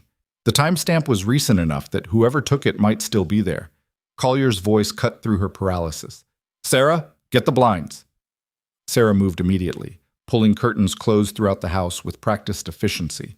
Collier was already dialing, phone pressed to his ear. Detective Grant, we have a credible threat. Someone just sent Aaron a photo of her apartment building with a message. He paused, listening. 30 minutes ago, unknown number. Another pause. Understood. We're staying put. He hung up and turned to Aaron. Grant's sending a unit to your building and tracing the number. She wants us to forward the message to her immediately. Aaron's hands were shaking as she forwarded the text. The image disappeared from her screen but stayed burned in her mind. Someone had been watching her home. Someone knew where she lived. And now that she wasn't there, they wanted her to know they'd been looking. Sarah returned to the living room. Windows are covered. Doors are locked. I checked the backyard. Nothing unusual. Collier nodded. We sit tight until Grant gives us the all clear. They're trying to scare me, Aaron said quietly. They're succeeding, Sarah replied. That's the point. No. Aaron looked up, her jaw tight. The point is to make me back down, and I'm not going to. Collier's expression didn't change, but something shifted in his eyes. Approval, maybe, or recognition. Then we make sure they know it. 20 minutes later, Grant called back. Her voice was clipped, professional. The number's a burner. Activated yesterday. Used once, already deactivated. We can't trace it. Aaron's stomach sank. What about my building? Officers swept the area. No one suspicious. But your landlord confirmed someone claiming to be from a utility company asked about your apartment this morning. Wanted to know if you still lived there. What did he tell them? That you'd moved out. He didn't give details. Grant paused. Ms. Caldwell, I'm recommending you don't return to that apartment at all, even to get your things. Everything I own is there. Everything you own can be replaced. You can't. Grant's tone softened slightly. We'll arrange to have your belongings packed and moved to a secure location, but you need to stay off the grid for now. Aaron looked around the Collier living room, the family photos, the worn furniture, the life that wasn't hers. She was a guest in someone else's home, hiding from people who wanted to silence her. How long? She asked. Until we have Rourke's network dismantled. Could be days. Could be weeks. Erin closed her eyes. Okay. One more thing, Grant said. The nurse who called you, Rachel Winters, she filed an incident report about Diane Foster. The interim CEO tried to override it. We intervened. Mrs. Foster's staying in the hospital under observation. Is she stable? For now, but you were right. If they discharged her, she wouldn't have made it through the night. Grant's voice hardened. We're also opening an investigation into the interim CEO. This goes deeper than Rourke. How deep? We're finding out. Grant hung up. Erin sat heavily on the couch. Sarah appeared with a fresh cup of coffee and set it on the table without a word. The silence stretched, broken only by the ticking of a wall clock. Collier's phone buzzed. He glanced at it, then looked at Erin. Vanessa Cho's article just went live. Erin's pulse spiked. Already? She fast-tracked it. Collier pulled up the article on his phone and handed it to her. The headline filled the screen. Whistleblower nurse exposes systematic fraud at Harborline Medical Center. They were killing people for profit. Below it was a photo of Erin, one Vanessa must have taken during the interview. Erin looked exhausted, defiant, and utterly real. The article was thorough. It detailed the altered discharge records, the patients who'd died, the assault in the parking garage, the blacklisting campaign. It quoted Lila, Claire, and Jordan by name. It included scanned documents from the USB drive. And it ended with a statement from Admiral Collier describing the signal at the airport and his decision to intervene. Erin read it twice, her hands trembling. It's out there, she whispered. All of it, Collier confirmed. Sarah's phone buzzed, then Collier's, then Erin's. The notifications came in waves, texts, emails, calls from numbers Erin didn't recognize. Sarah glanced at her screen. The article's being shared thousands of times already.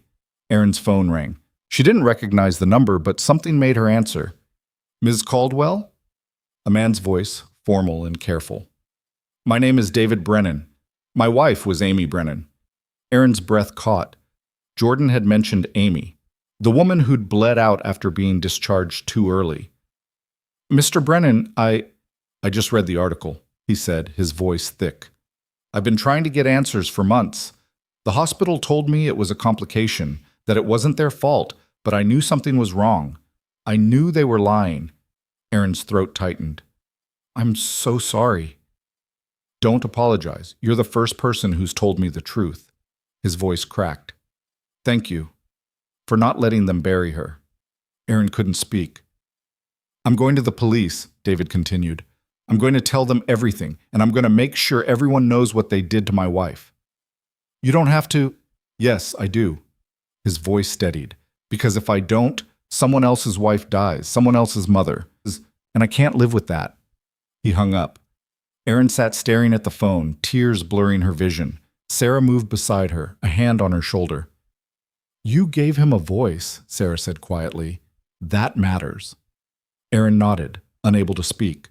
Collier's phone rang. He answered, listened, then his expression hardened. When? A pause. Understood. We'll be ready. He hung up and looked at Erin. That was Grant. The U.S. Attorney's Office is convening a grand jury tomorrow morning. They're moving fast. Why? Because the article lit a fire under them. The public's paying attention now. They can't afford to drag this out. Collier's voice was steady. You'll be subpoenaed to testify. So will Lila, Claire, and Jordan. Erin's stomach twisted. What do I need to do? Tell the truth, exactly the way you told Vanessa. Collier sat down across from her. But understand, Rourke's lawyers will try to discredit you. They'll bring up your termination, the nursing board complaint, anything they can use to make you look unstable. I know. And you'll have to relive the assault, in detail, in front of strangers. Erin met his gaze. I can handle it. Collier studied her for a moment, then nodded. I believe you. The rest of the evening passed in a blur of phone calls and preparation. Grant sent over a briefing document outlining what to expect during grand jury testimony.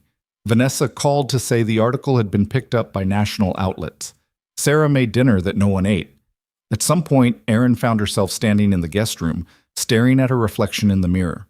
The bruises on her neck had faded to yellow-green, barely visible now.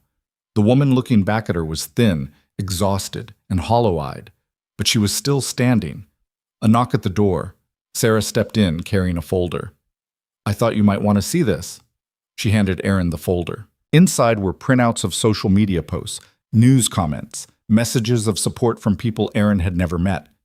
Nurses from across the country sharing their own stories of being pressured to cut corners, to discharge patients too early, to stay silent when something felt wrong.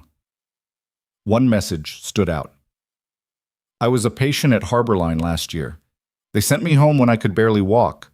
I ended up back in the ER 2 days later. Thank you for speaking up. You probably saved my life." Erin's vision blurred.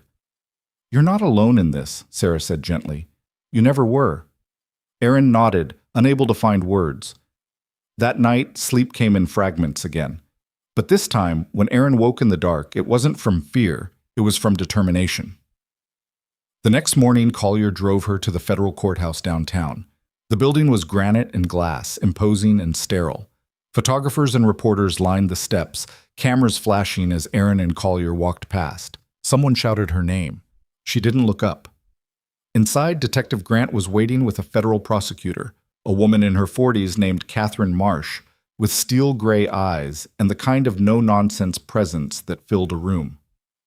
"Ms. Caldwell," Marsh said, shaking her hand, "I've reviewed your evidence. It's strong. But I need you to be prepared for what's about to happen in there. Grand jury proceedings are one-sided. Rourke's lawyers won't be present, but that doesn't mean this will be easy." "I understand." Marsh studied her. "You've been through a lot. If at any point you need a break, you tell me. Understood?" Erin nodded. They led her to a conference room to wait. Lila, Claire, and Jordan were already there, all looking pale and tense. Lila stood when Erin entered, her eyes red. "I'm scared," Lila said quietly. "Me too," Erin replied. Claire crossed her arms. "They're going to try to make us look incompetent, like we didn't know what we were doing." "Then we show them we did," Jordan said. "We show them we knew exactly what was happening." An assistant opened the door. "Ms. Caldwell, they're ready for you." Erin stood. Collier squeezed her shoulder once, brief and firm. Then she followed the assistant down a hallway and into a large room filled with jurors, ordinary people sitting in tiered rows, watching her with expressions ranging from curiosity to skepticism. Catherine Marsh stood at a podium. "Please state your name for the record." Erin's voice came out steady. "Erin Caldwell." "Ms. Caldwell, you were employed as a registered nurse at Harborline Medical Center. Is that correct?" "Yes." "And you were terminated 3 weeks ago. Can you tell the jury why?" Erin took a breath. "I was terminated because I discovered evidence of healthcare fraud and patient endangerment, and when I confronted the CEO about it, he assaulted me and then used his position to destroy my reputation." Marsh's expression didn't change. "Let's start from the beginning." For the next 2 hours, Erin walked the grand jury through everything: the altered logs, the emails, the patients, the parking garage, the airport, the threats. Marsh asked precise questions, guiding her through the timeline, establishing facts. At one point, Marsh displayed one of the emails on a screen, Rourke's directive to reduce patient stay times tied to performance bonuses. "Can you explain what this means in practical terms?" Marsh asked. "It means the CEO's salary increased every time patients were discharged faster. It created a financial incentive to send people home before they were ready." "And did that happen?" "Yes, repeatedly." Marsh pulled up another document, Margaret Hines' discharge summary, with the altered timestamp highlighted. "This patient died 6 hours after discharge. Is that correct?" Erin's voice wavered. "Yes." "And you believe her death was preventable?" "I know it was. Her vitals were unstable. She should have stayed another day." The room was silent. Marsh continued methodically, building the case piece by piece. When she finally said, "No further questions," Erin felt like she'd run a marathon. She was escorted out. Collier was waiting in the hallway. "How did it go?" he asked. I told them everything. Good. Lila went in next, then Claire, then Jordan. Each of them emerged looking drained but resolute. By early afternoon, the grand jury had heard from all 4 nurses, plus 2 federal agents who'd analyzed the seized data. Catherine Marsh stepped out of the courtroom, her expression unreadable. She walked over to where Aaron and the others were waiting. The grand jury will deliberate, Marsh said. But based on the evidence and testimony, I'm confident they'll return indictments. How many? Grant asked. Multiple. Fraud, falsification of records, witness intimidation, assault, possibly manslaughter depending on how the medical examiner's reports align with the discharge data. Aaron's knees weakened. Collier steadied her. What happens now? Claire asked. We wait, Marsh said. Could be hours, could be days. In the meantime, stay available and stay safe. She walked away. Aaron sank into a chair in the hallway, her body heavy. Jordan sat beside her. Claire leaned against the wall, arms crossed. Lila stared at the floor. We did it, Lila whispered. Not yet, Claire said, but we're close. Collier's phone buzzed. He glanced at it, then frowned. Grant wants us back at the station. She says there's something we need to see. They arrived at the Savannah Police Department 20 minutes later. Grant met them in a conference room, her laptop open on the table. Her expression was grim. What is it? Aaron asked. Grant turned the laptop toward them. We got a call an hour ago from Harborline's IT director. He just walked in and handed us this. On the screen was a video file. Grant pressed play. The footage was grainy, black and white, time-stamped 3 weeks ago. It showed the executive parking garage at Harborline Medical Center, level 3. A figure entered the frame, Aaron, walking toward her car. Then another figure appeared, Rourke, moving quickly, his hand reaching out. The next seconds were brutal. Rourke's hand on Aaron's shoulder, the shove. Aaron's body hitting the concrete pillar, her knees buckling. Rourke leaning in close, his mouth moving, words Aaron could still hear in her nightmares. Then he walked away. The video ended. The room was silent. Aaron's hands were shaking. I thought the cameras were broken. Rourke told you they were broken, Grant said, but the IT director kept the footage. He buried it in a backup server and didn't tell anyone. Until today. Why now? Jordan asked. Because he saw the article, and he realized if he didn't come forward, he'd be complicit. Grant's voice was hard. This is criminal assault with video evidence. Rourke's lawyers can't talk their way out of this. Aaron stared at the frozen image on the screen, Rourke's hand on her shoulder, her body mid-fall. Proof.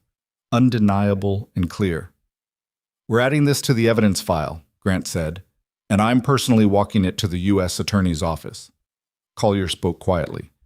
How long until the grand jury decision? Could be any time now. Grant's phone buzzed.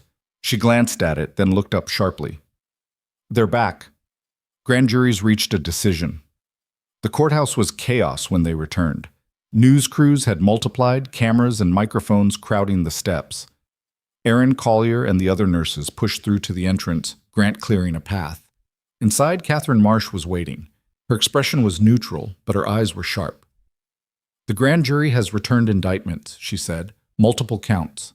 Healthcare fraud, falsification of medical records, witness intimidation, assault, and 3 counts of involuntary manslaughter.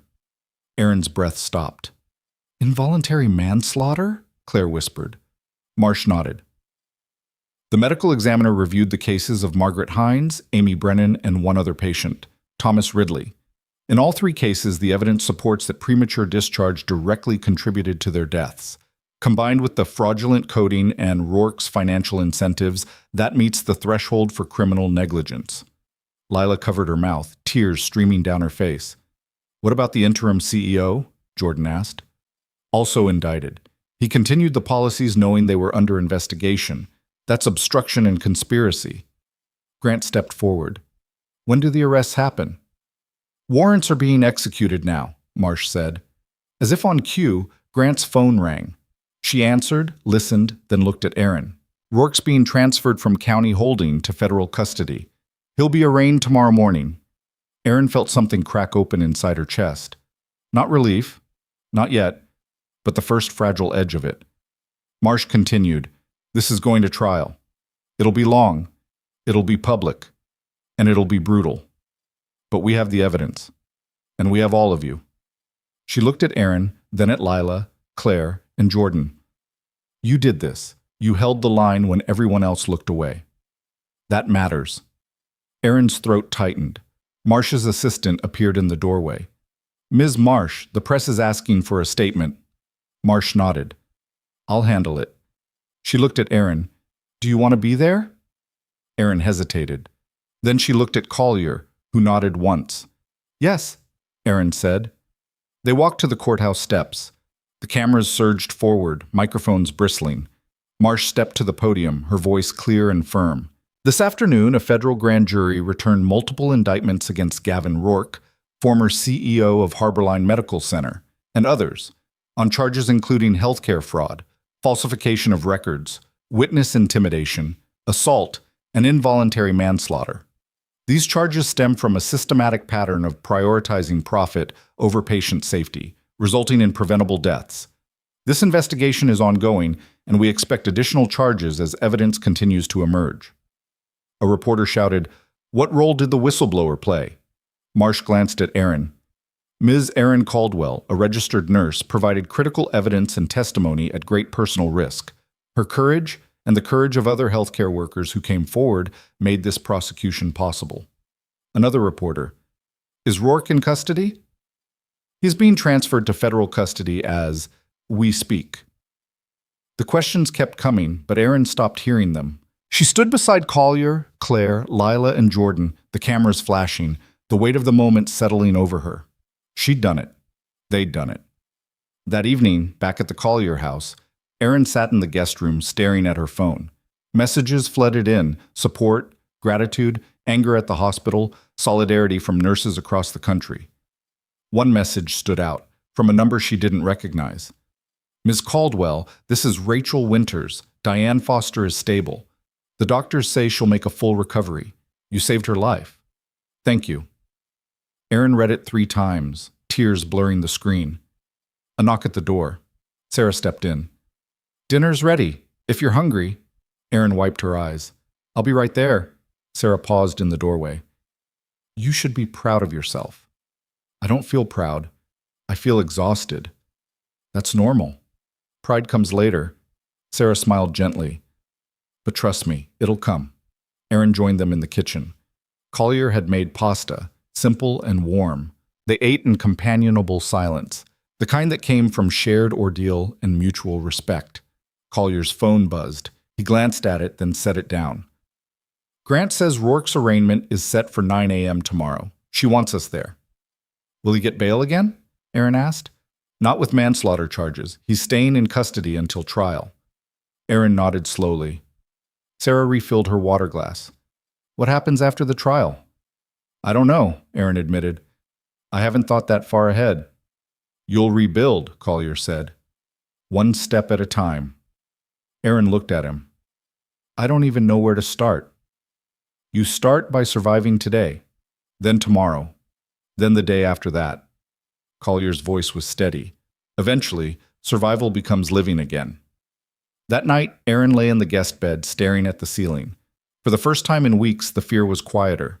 Not gone, never gone, but muted. She thought about her father, about the signal, about the moment at the airport when she'd raised her hand and bet everything on a stranger's honor. She'd won that bet. And tomorrow she'd face Rourke one more time, not as his victim, but as the person who'd brought him down. Her phone buzzed, a text from Detective Grant. "Arraignment at 9 a.m. Be ready." And "Aaron, you did good." Aaron set the phone aside and closed her eyes. She was ready. The courthouse was packed the next morning. Aaron sat in the gallery between Collier and Grant, surrounded by other nurses, reporters, and families of patients who'd been harmed. The air felt electric, charged with the weight of what was about to happen. The bailiff called the room to order. "All rise." The judge entered, a woman in her 60s with sharp eyes and an expression that suggested she'd heard every excuse and believed none of them. "Be seated." The side door opened. Gavin Rourke walked in, flanked by federal marshals. He was wearing an orange jumpsuit, his hands cuffed in front of him. His hair was uncombed, his face unshaven, his eyes hollow. He looked nothing like the polished CEO who'd smiled at board meetings and threatened Aaron in parking lots. He looked beaten. The judge reviewed the charges: healthcare fraud, falsification of records, witness intimidation, assault, 3 counts of involuntary manslaughter. Rourke's lawyer stood. Your Honor, my client intends to plead not guilty to all charges. We request bail pending trial. The prosecutor, Catherine Marsh, rose immediately. Your Honor, the defendant is facing multiple felony charges, including manslaughter. He has significant financial resources and has already demonstrated a willingness to intimidate witnesses. He is a clear flight risk and a danger to the community. The government strongly opposes bail. The judge looked at Rourke. Mr. Rourke, do you have anything to say? Rourke stood slowly. For a moment he said nothing. Then his gaze swept the courtroom, landing briefly on Aaron. She didn't look away. I dedicated my career to healthcare, Rourke said quietly. I've saved lives. I've built programs. I've served this community for 20 years. These charges are— Save it for trial, Mr. Rourke, the judge said flatly. Bail is denied. You'll remain in federal custody pending trial. Next hearing is set for 3 weeks from today. The gavel fell. Rourke's shoulders sagged. The marshals led him toward the side door. As he passed Aaron's row, he looked at her one last time. She met his gaze, her expression calm, steady, unafraid. Then he was gone. The courtroom erupted. Whispers, movement, reporters rushing for the doors. Aaron sat motionless, her hands folded in her lap. Collier leaned close. How do you feel? Aaron thought about it. Like I can breathe again. Outside, cameras swarmed. Marsh gave a brief statement. Aaron stood beside her, silent but present, her face calm. When it was over, Grant pulled her aside. You know this isn't finished, right? Trial could take months. I know. And Rourke's team will fight every step of the way. Let them. Grant studied her. You've changed. Aaron nodded slowly. I had to. That afternoon, Aaron sat in the Collier living room with her phone, scrolling through messages. One caught her eye, from the Georgia State Board of Nursing. Ms. Caldwell, in light of recent developments, the complaint filed against your license has been dismissed with prejudice. Your license is fully reinstated. We apologize for any distress this matter caused. Aaron stared at the message, her vision blurring. Sarah appeared with tea. Good news? My license. They reinstated it. Sarah smiled. Of course they did. Aaron's phone rang. Unknown number. She almost didn't answer, but something made her pick up. Mrs. Caldwell? A man's voice, calm and professional. My name is Dr. Marcus Lyle. I'm the new interim chief medical officer at Tideway Regional Hospital, across town. I read about what you did, and I'd like to offer you a position. Aaron's breath caught. A position? Patient safety advocate. It's a new role we're creating. Your job would be to identify systemic risks, review policies, and make sure what happened at Harborline never happens here. You'd report directly to me, with full authority to escalate concerns. Aaron couldn't speak. I know you've been through hell, Dr. Lyle continued, and I know trust is hard right now, but we need people like you, people who won't stay silent. Think about it. And if you're interested, call me. He left a number and hung up. Aaron sat staring at the phone. Collier appeared in the doorway. Everything all right? I just got offered a job. Already? Patient safety advocate at Tideway Regional. Collier's expression softened. Are you going to take it? Aaron looked at him. I don't know. Part of me wants to walk away from healthcare entirely. And the other part? The other part knows that if I walk away, Rourke wins. Not legally, he's going to prison, but morally. He gets to say I was too broken to keep fighting. Collier sat down across from her. Then don't let him. Aaron nodded slowly. That night she called Dr. Lyle back and accepted the position. 2 days later, a courier arrived at the Collier house with a package. Aaron opened it carefully. Inside was a framed certificate, her nursing license, officially reinstated, and a handwritten note. Ms. Caldwell, on behalf of Tideway Regional, welcome to the team. Your start date is flexible. Take the time you need. We'll be ready when you are. Dr. Marcus Lyle. Erin held the certificate, her hands steady for the first time in weeks. Sarah found her in the guest room, packing the few belongings she had. You're leaving? I need to find my own place, Erin said. You and Admiral Collier have done more than enough. You're not a burden, Erin. I know, but I need to stand on my own again. Sarah nodded, understanding. Where will you go? There's a small apartment near Tideway Regional, month-to-month lease. Nothing fancy, but it's mine. Sarah helped her pack. That evening, Collier drove her to the new apartment, a modest one-bedroom in a quiet complex. It had plain walls, old carpet, and a window that overlooked a parking lot. It felt like freedom. Collier carried her bag inside. You need anything, you call, day or night. I will. He turned to leave, then paused. Your father would be proud of you. Erin's throat tightened. Thank you, Admiral. James, just James. He left. Erin stood in the empty apartment, her reflection visible in the darkened window. She looked thin, tired, still healing, but she looked alive. Her phone buzzed. A text from Detective Grant. Rourke's legal team just filed a motion to suppress the parking garage video. They're claiming it was obtained illegally. Erin stared at the message, her jaw tightening. She typed back, Will it work? Grant's response came immediately. Not a chance. The IT director volunteered it, but they're getting desperate. Be ready for more.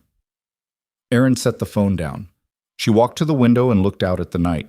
Somewhere across the city, Rourke was sitting in a cell, his empire crumbling, his future measured in years of confinement. And here she was, alone, rebuilding, but no longer afraid. Her phone buzzed again.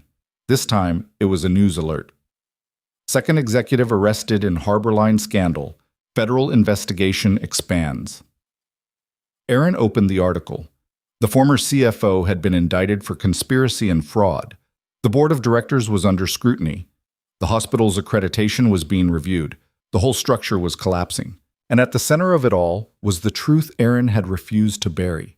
She sat on the floor of her empty apartment, her back against the wall, and let herself feel it. The weight, the victory, the cost. Then her phone rang. Unknown number again. She answered. Hello? A woman's voice, shaking but determined. Miss Caldwell? My name is Dr. Samantha Park. I'm a physician at Riverside Medical in Charleston. I've been seeing the same patterns you described at Harborline, and I don't know what to do. Erin closed her eyes. Then she opened them, her voice steady. Tell me everything. Dr. Samantha Park's voice trembled through the phone, each word carrying the weight of someone who'd been holding a terrible secret too long. Erin listened without interrupting as the physician described discharge quotas at Riverside Medical in Charleston, incident reports that vanished from the system, and a chief of staff who'd told her to stop asking questions or find another hospital. When Samantha finally stopped talking, the silence stretched. How many patients? Erin asked quietly. I don't know. Maybe a dozen in the last 6 months. Maybe more. Samantha's breath hitched. I saw what happened to you at Harborline. I saw what they did to you, and I'm terrified the same thing will happen to me. It might, Erin said. Probably will. Then why are you telling me to come forward? I'm not. Erin stood, walking to the window of her empty apartment. I'm telling you that staying silent has a cost too, and only you can decide which cost you're willing to pay. Samantha was quiet for a long moment. If I do this, if I report it, will you help me? Erin thought about the grand jury testimony, the threats, the parking garage, the weeks of fear. She thought about Margaret Hines and Amy Brennan and all the others whose names she'd never know. Yes, she said, I'll help you. How? First, document everything, every policy violation, every questionable discharge, every warning you've been given. Print it, save it somewhere safe, multiple copies. Then contact the U.S. Attorney's Office in South Carolina. Ask for someone in healthcare fraud. Tell them you have evidence of systematic patient endangerment. What if they don't believe me? They will, because Harborline wasn't an isolated case. The feds are looking for patterns now. Erin's voice steadied. You won't be alone in this, Samantha. I promise. After they hung up, Erin stood at the window for a long time, watching headlights move through the darkness. Her phone buzzed with the text from Detective Grant. Rourke's lawyer withdrew the motion to suppress the video. They know it won't hold. Trial prep starts next week. You ready? Erin typed back, yes. The next morning, she reported to Tideway Regional Hospital for her first day as patient safety advocate. The building was smaller than Harborline, older but better maintained, with staff who looked tired but not beaten. Dr. Marcus Lyle met her in the lobby, a tall man in his 50s with kind eyes and the calm demeanor of someone who'd spent decades in emergency medicine. Miss Caldwell, welcome. He shook her hand firmly. I want to show you something. He led her through the hospital to a conference room where 15 staff members were waiting, nurses, physicians, administrators. They stood when she entered. Dr. Lyle gestured to the group. These are the people who pushed for your position to be created. They read about what happened at Harborline, and they wanted to make sure it could never happen here. A nurse in her 30s stepped forward. I'm Kelly Torres. I've been here 8 years, and I've seen things that worried me, but I didn't know how to report them without risking my job. Now we have you. Another nurse, older, with graying hair. We need someone who won't back down, someone who's already proven they can't be silenced. Erin's throat tightened. I don't know if I'm that person. You are, Dr. Lyle said quietly. You already proved it. He handed her a folder. This is every incident report filed in the last 2 years that was marked no action required. I want you to review them. See if there are patterns we missed.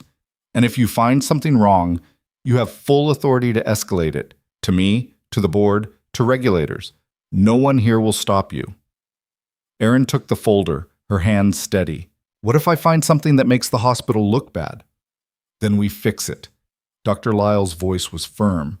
Because looking bad is temporary. Killing patients is permanent. Erin opened the folder that night in her apartment, spreading the reports across her small kitchen table. Most were routine, medication errors caught before administration, falls with minor injuries, equipment malfunctions. But 3 stood out. All involved the same surgical unit. All described post-operative patients developing infections. All had been marked resolved without clear documentation of what resolution actually meant. She made notes, cross-referenced dates, and flagged the reports for follow-up. Then she called Dr. Lyle. I found something. Tell me. She explained the pattern. Dr. Lyle listened, then sighed heavily. I was afraid of that. The surgical unit's been under review for sterilization protocol violations. We thought we'd corrected it, but if patients are still getting infected, you need an independent audit, Erin said, and you need to notify the patients. That'll trigger a lawsuit. Probably, but it's the right thing to do. There was a pause, then Dr. Lyle said, Set it up. I'll back you. The audit revealed that sterilization protocols had been bypassed during overnight shifts to save time. 3 patients had developed serious infections as a direct result. Tideway Regional disclosed the violations, contacted the affected patients, and implemented mandatory oversight for all surgical sterilizations. 2 patients filed lawsuits. The hospital settled both within a month. But no one died. And Erin's position was reinforced, not eliminated. Word spread. Other hospitals started calling, asking about the patient safety advocate model. Erin found herself on conference calls with administrators from across the Southeast, explaining how the role worked, what authority it required, why it mattered. She became something she'd never intended, a voice for systemic change. 6 weeks after the arraignment, the trial began. The federal courthouse was packed every day. Erin sat in the gallery with Lila, Claire, Jordan, and Admiral Collier, watching as Catherine Marsh methodically dismantled Rourke's defense. Witnesses testified to the discharge quotas, the altered records, the financial incentives. Medical experts explained how the policies had directly contributed to patient deaths. Rourke's lawyer tried to paint the nurses as disgruntled employees with axes to grind. But when Marsh played the parking garage video, Rourke's hand on Erin's shoulder, the violent shove, Erin collapsing against the pillar, the courtroom went silent. The defense had no response. On the 8th day of trial, Erin took the stand. Marsh's questions were precise, guiding her through the timeline without drama. Erin spoke clearly, her voice steady, recounting the altered logs, the confrontation, the assault, the blacklisting. Then Rourke's lawyer stood for cross-examination. Ms. Caldwell, you were terminated for stealing hospital files, correct? I was terminated for exposing fraud. That's not what your termination paperwork says. The paperwork was falsified. The lawyer smiled thinly. Or perhaps you're the one falsifying things. Isn't it true you were struggling with personal issues at the time of your termination? That colleagues had expressed concerns about your stability? Aaron met his gaze. Yes. Colleagues who were pressured by administration to make those statements. 2 of them have since recanted. Convenient. It's documented. The lawyer's smile faded. He tried a different angle.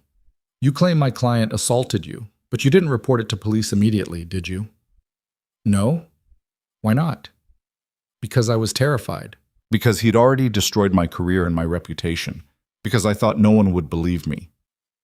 And yet, here you are, with a new job, a platform, national attention. The lawyer's tone sharpened.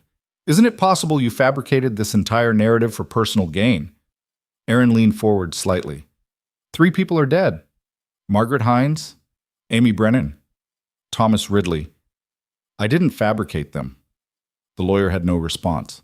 Marsh stood. Redirect, Your Honor? The judge nodded. Marsh approached the stand. Ms. Caldwell, what did you gain from coming forward? Aaron thought about the weeks of fear, the threats, the empty apartment, the nights she couldn't sleep. Nothing. I lost my job, my home, my savings. I was blacklisted and threatened. I gained nothing except the knowledge that I tried to stop people from being killed. Would you do it again? Aaron didn't hesitate. Yes. Marsh nodded. No further questions. The trial lasted 3 weeks. The jury deliberated for 6 hours. Aaron was at Tideway Regional reviewing surgical protocols when her phone rang. Detective Grant. Verdict's in. Guilty on all counts. Aaron sank into her chair. All of them? Fraud, falsification, intimidation, assault, 3 counts of manslaughter. The jury didn't even hesitate. Grant's voice carried grim satisfaction. Sentencing's in 2 weeks, but the prosecutor's asking for 20 years minimum. Aaron closed her eyes. It's over. This part is. The civil suits are just starting. I know. And Aaron, you did this. You and the others. Don't forget that. After Grant hung up, Aaron sat in her small office at Tideway, staring at the incident reports on her desk. Outside the window, she could see the hospital parking lot, nurses coming and going between shifts, ordinary people doing extraordinary work. Her phone buzzed, a text from Claire. We won. Then Lila. Guilty. All counts. Oh my God. Then Jordan. Justice. Admiral Collier called. I heard. How are you holding up? I don't know yet, Aaron admitted. It doesn't feel real. It will. Give it time. Collier paused. Sarah and I would like you to come to dinner this weekend, just to celebrate. I'd like that. Good. And Aaron, your father would be proud. Aaron's vision blurred. Thank you, James. The sentencing hearing was held on a cold morning 2 weeks later. The courtroom was packed again. Families of the victims, reporters, hospital staff, both current and former. Aaron sat between Collier and Grant, her hands folded tightly in her lap. The judge, the same woman who'd denied Rourke bail, reviewed the case with the kind of measured precision that suggested she'd spent considerable time with the evidence. Mr. Rourke, she said, you were entrusted with the health and safety of vulnerable people. You violated that trust repeatedly and systematically, prioritizing profit over human life. 3 people died as a direct result of your policies. Others were harmed, and when confronted, you attempted to destroy the person who tried to stop you. Rourke stood, his orange jumpsuit wrinkled, his face hollow. He looked nothing like the man who'd smiled at board meetings. Do you have anything to say before sentencing? The judge asked. Rourke's lawyer whispered something to him. Rourke shook his head and spoke, his voice barely audible. I dedicated my life to health care. I never intended for anyone to be harmed. The judge's expression didn't change. Intent is irrelevant when the outcome is death. This court sentences you to 18 years in federal prison on the manslaughter charges. to run consecutively with 10 years for fraud and 5 years for assault. Total sentence, 33 years. No parole eligibility for 15 years. The gavel fell. Rourke's knees buckled. The marshals caught him, guiding him toward the side door. As he passed Aaron's row, he didn't look at her. He looked at the floor, broken and defeated. Aaron watched him disappear through the door. She felt no triumph, just exhaustion and the quiet certainty that it was finally over. Outside, Catherine Marsh gave a statement to the press. Aaron stood to the side with the other nurses, letting Marsh handle the cameras. But one reporter broke through, microphone extended. "Ms. Caldwell, how does it feel to see justice served?" Aaron looked at the camera, then at the families standing nearby. David Brennan, Margaret Hines' daughter, Thomas Ridley's son, people who'd lost loved ones to policies designed to maximize profit.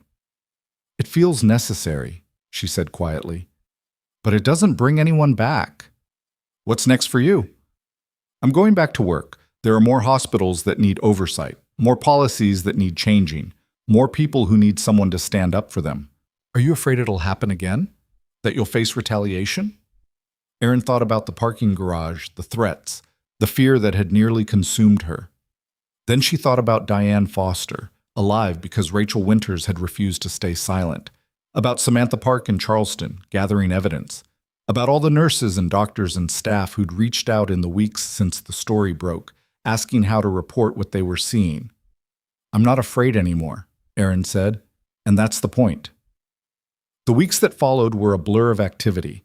Civil lawsuits were filed against Harborline by patient families. The hospital's board was completely replaced. New administrators were brought in with a mandate to rebuild from the ground up. Federal oversight was imposed for 3 years. The interim CEO, who'd continued Rourke's policies, was convicted of conspiracy and sentenced to 8 years.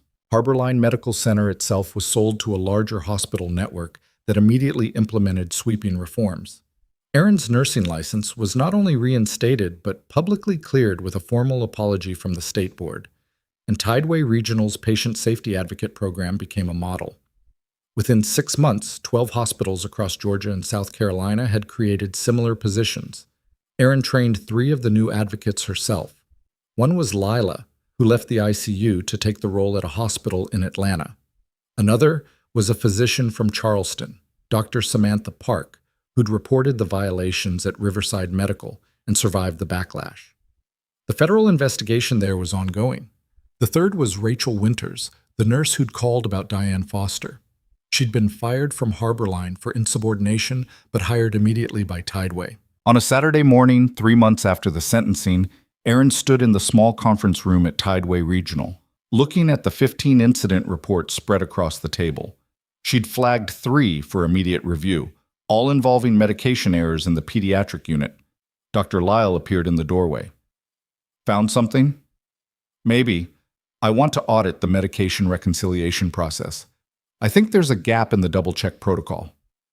"Do it." "And Aaron?" He smiled. "You're good at this." "I learned from experience. The hard way. The only way that mattered." That afternoon, Aaron drove to the Collier house for dinner. Sarah had made pot roast, and the house smelled like home.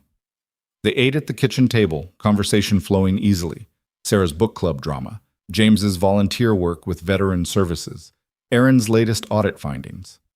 After dinner, Sarah brought out a small box.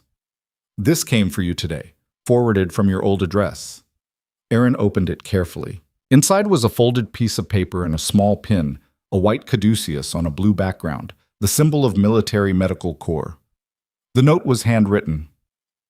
"Ms. Caldwell, I served as a Navy corpsman with your father, David Caldwell, in the late 1990s.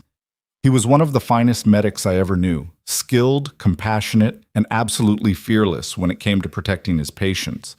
I read about what you did at Harborline. Your father used to say that the hardest part of medicine wasn't the emergencies. It was standing up when everyone else sat down. He'd be so proud of you. This pin was his. I kept it after he passed, but I think you should have it now. Wear it, and remember, courage runs in your family. Senior Chief Michael Torres, USN, Retorni." Aaron held the pin, her hands shaking. She'd never seen it before. Never knew her father had given it to someone. Sarah's hand covered hers. He was right, you know. Your father would be proud. Erin pinned it to her jacket, right over her heart. That night, alone in her apartment, Erin stood at the window looking out at the city. Her phone buzzed with a news alert. Former Harborline CFO. Sentenced to 12 years. Federal probe expands to 3 more hospitals. She read the article. The investigation had uncovered similar patterns at facilities across the region. More indictments were expected. More whistleblowers were coming forward. The silence was breaking everywhere. Her phone rang. Unknown number. She almost didn't answer, but something made her pick up. Miss Caldwell? A young man's voice, nervous. My name is Jason Lee. I'm a pharmacist at Memorial Health in Augusta. I've been seeing medication discrepancies that don't add up, and I think someone's diverting drugs. I don't know who to trust, and I saw what you did, and I need help. Erin sat down, pulling out a notepad. Tell me everything. She listened, took notes, and when Jason finished, she gave him the same advice she'd given Samantha Park. Document everything. Contact the authorities. Don't stay silent. Will it get better? Jason asked quietly. After I report it? Erin thought about the parking garage, the trials, the months of fear. She thought about Diane Foster, alive and recovering. About the hospitals implementing new safeguards. About the patients who'd never know they'd been saved because someone had finally refused to look away. It gets harder first, she said honestly, but then it gets better. And more importantly, it gets right. After Jason hung up, Erin sat in the quiet of her apartment, the pin on her jacket catching the light. She thought about the signal her father had taught her, the moment at the airport when she'd raised her hand and bet everything on a stranger's honor, the choice to speak when silence would have been safer.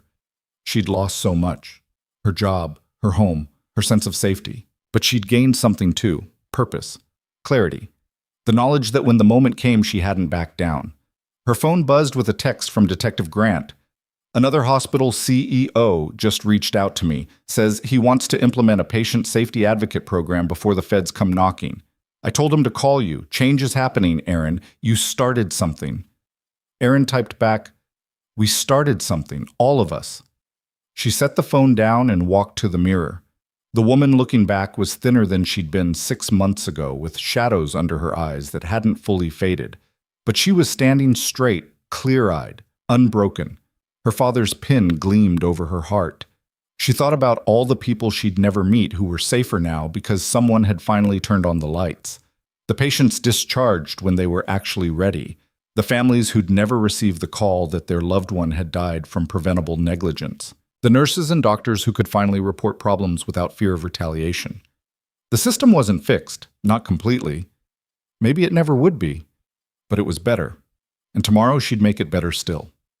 Erin turned away from the mirror and sat at her small kitchen table, opening her laptop. She had 3 incident reports to review for Monday, a training session to prepare for the new advocate in Macon, and a call scheduled with a reporter from the Atlanta Journal-Constitution about the expanding federal investigation. Her calendar was full. Her purpose was clear. And for the first time in months, when she thought about the future, she didn't feel fear. She felt ready. 6 months later, Erin stood on a stage at the National Patient Safety Conference in Washington, D.C., addressing a room of 300 healthcare administrators, nurses, physicians, and regulators. The podium felt surreal, the audience attentive in a way that suggested they were actually listening.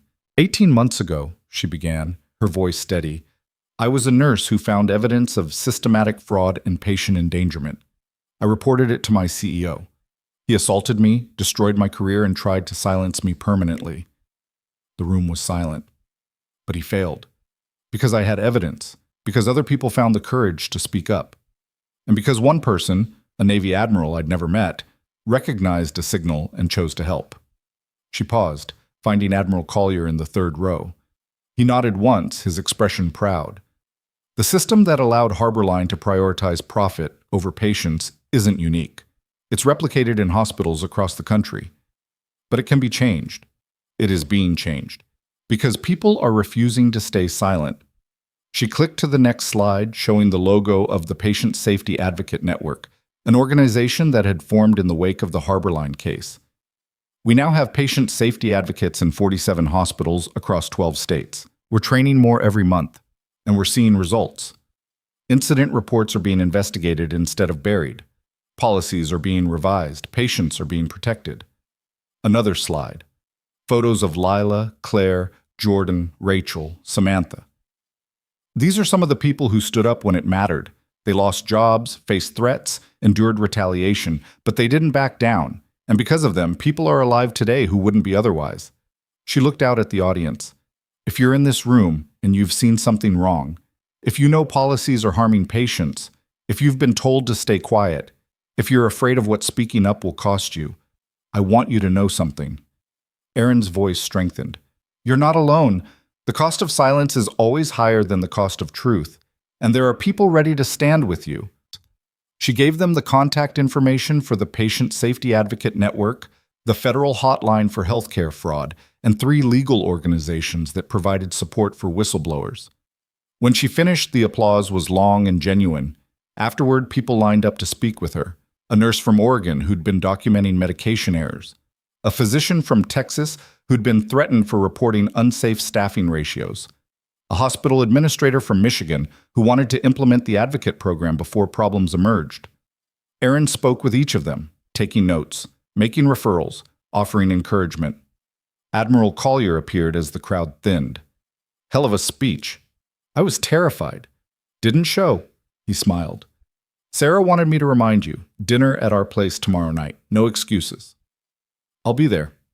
Good, because we have something to give you. The next evening, Erin arrived at the Collier house to find not just James and Sarah, but Lila, Claire, Jordan, Detective Grant, Catherine Marsh, and Dr. Lyle all gathered in the living room.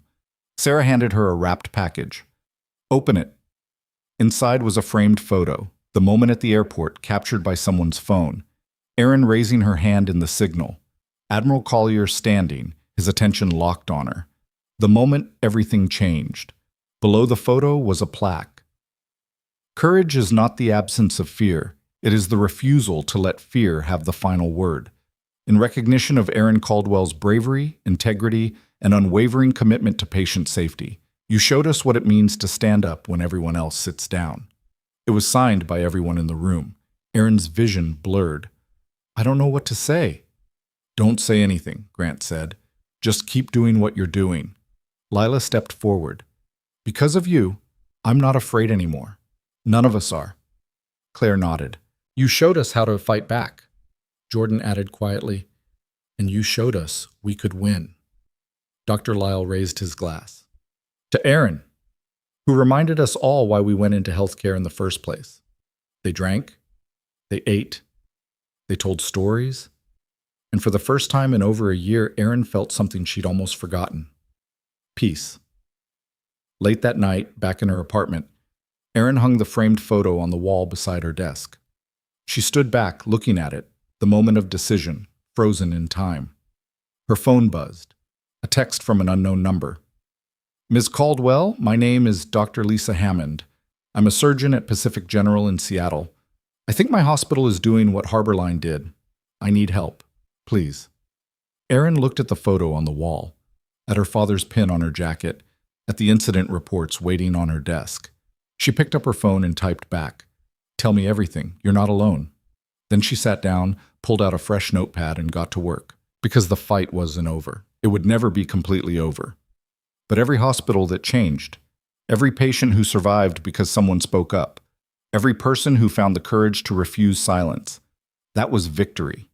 And Erin Caldwell, former victim, current advocate, forever her father's daughter, was just getting started.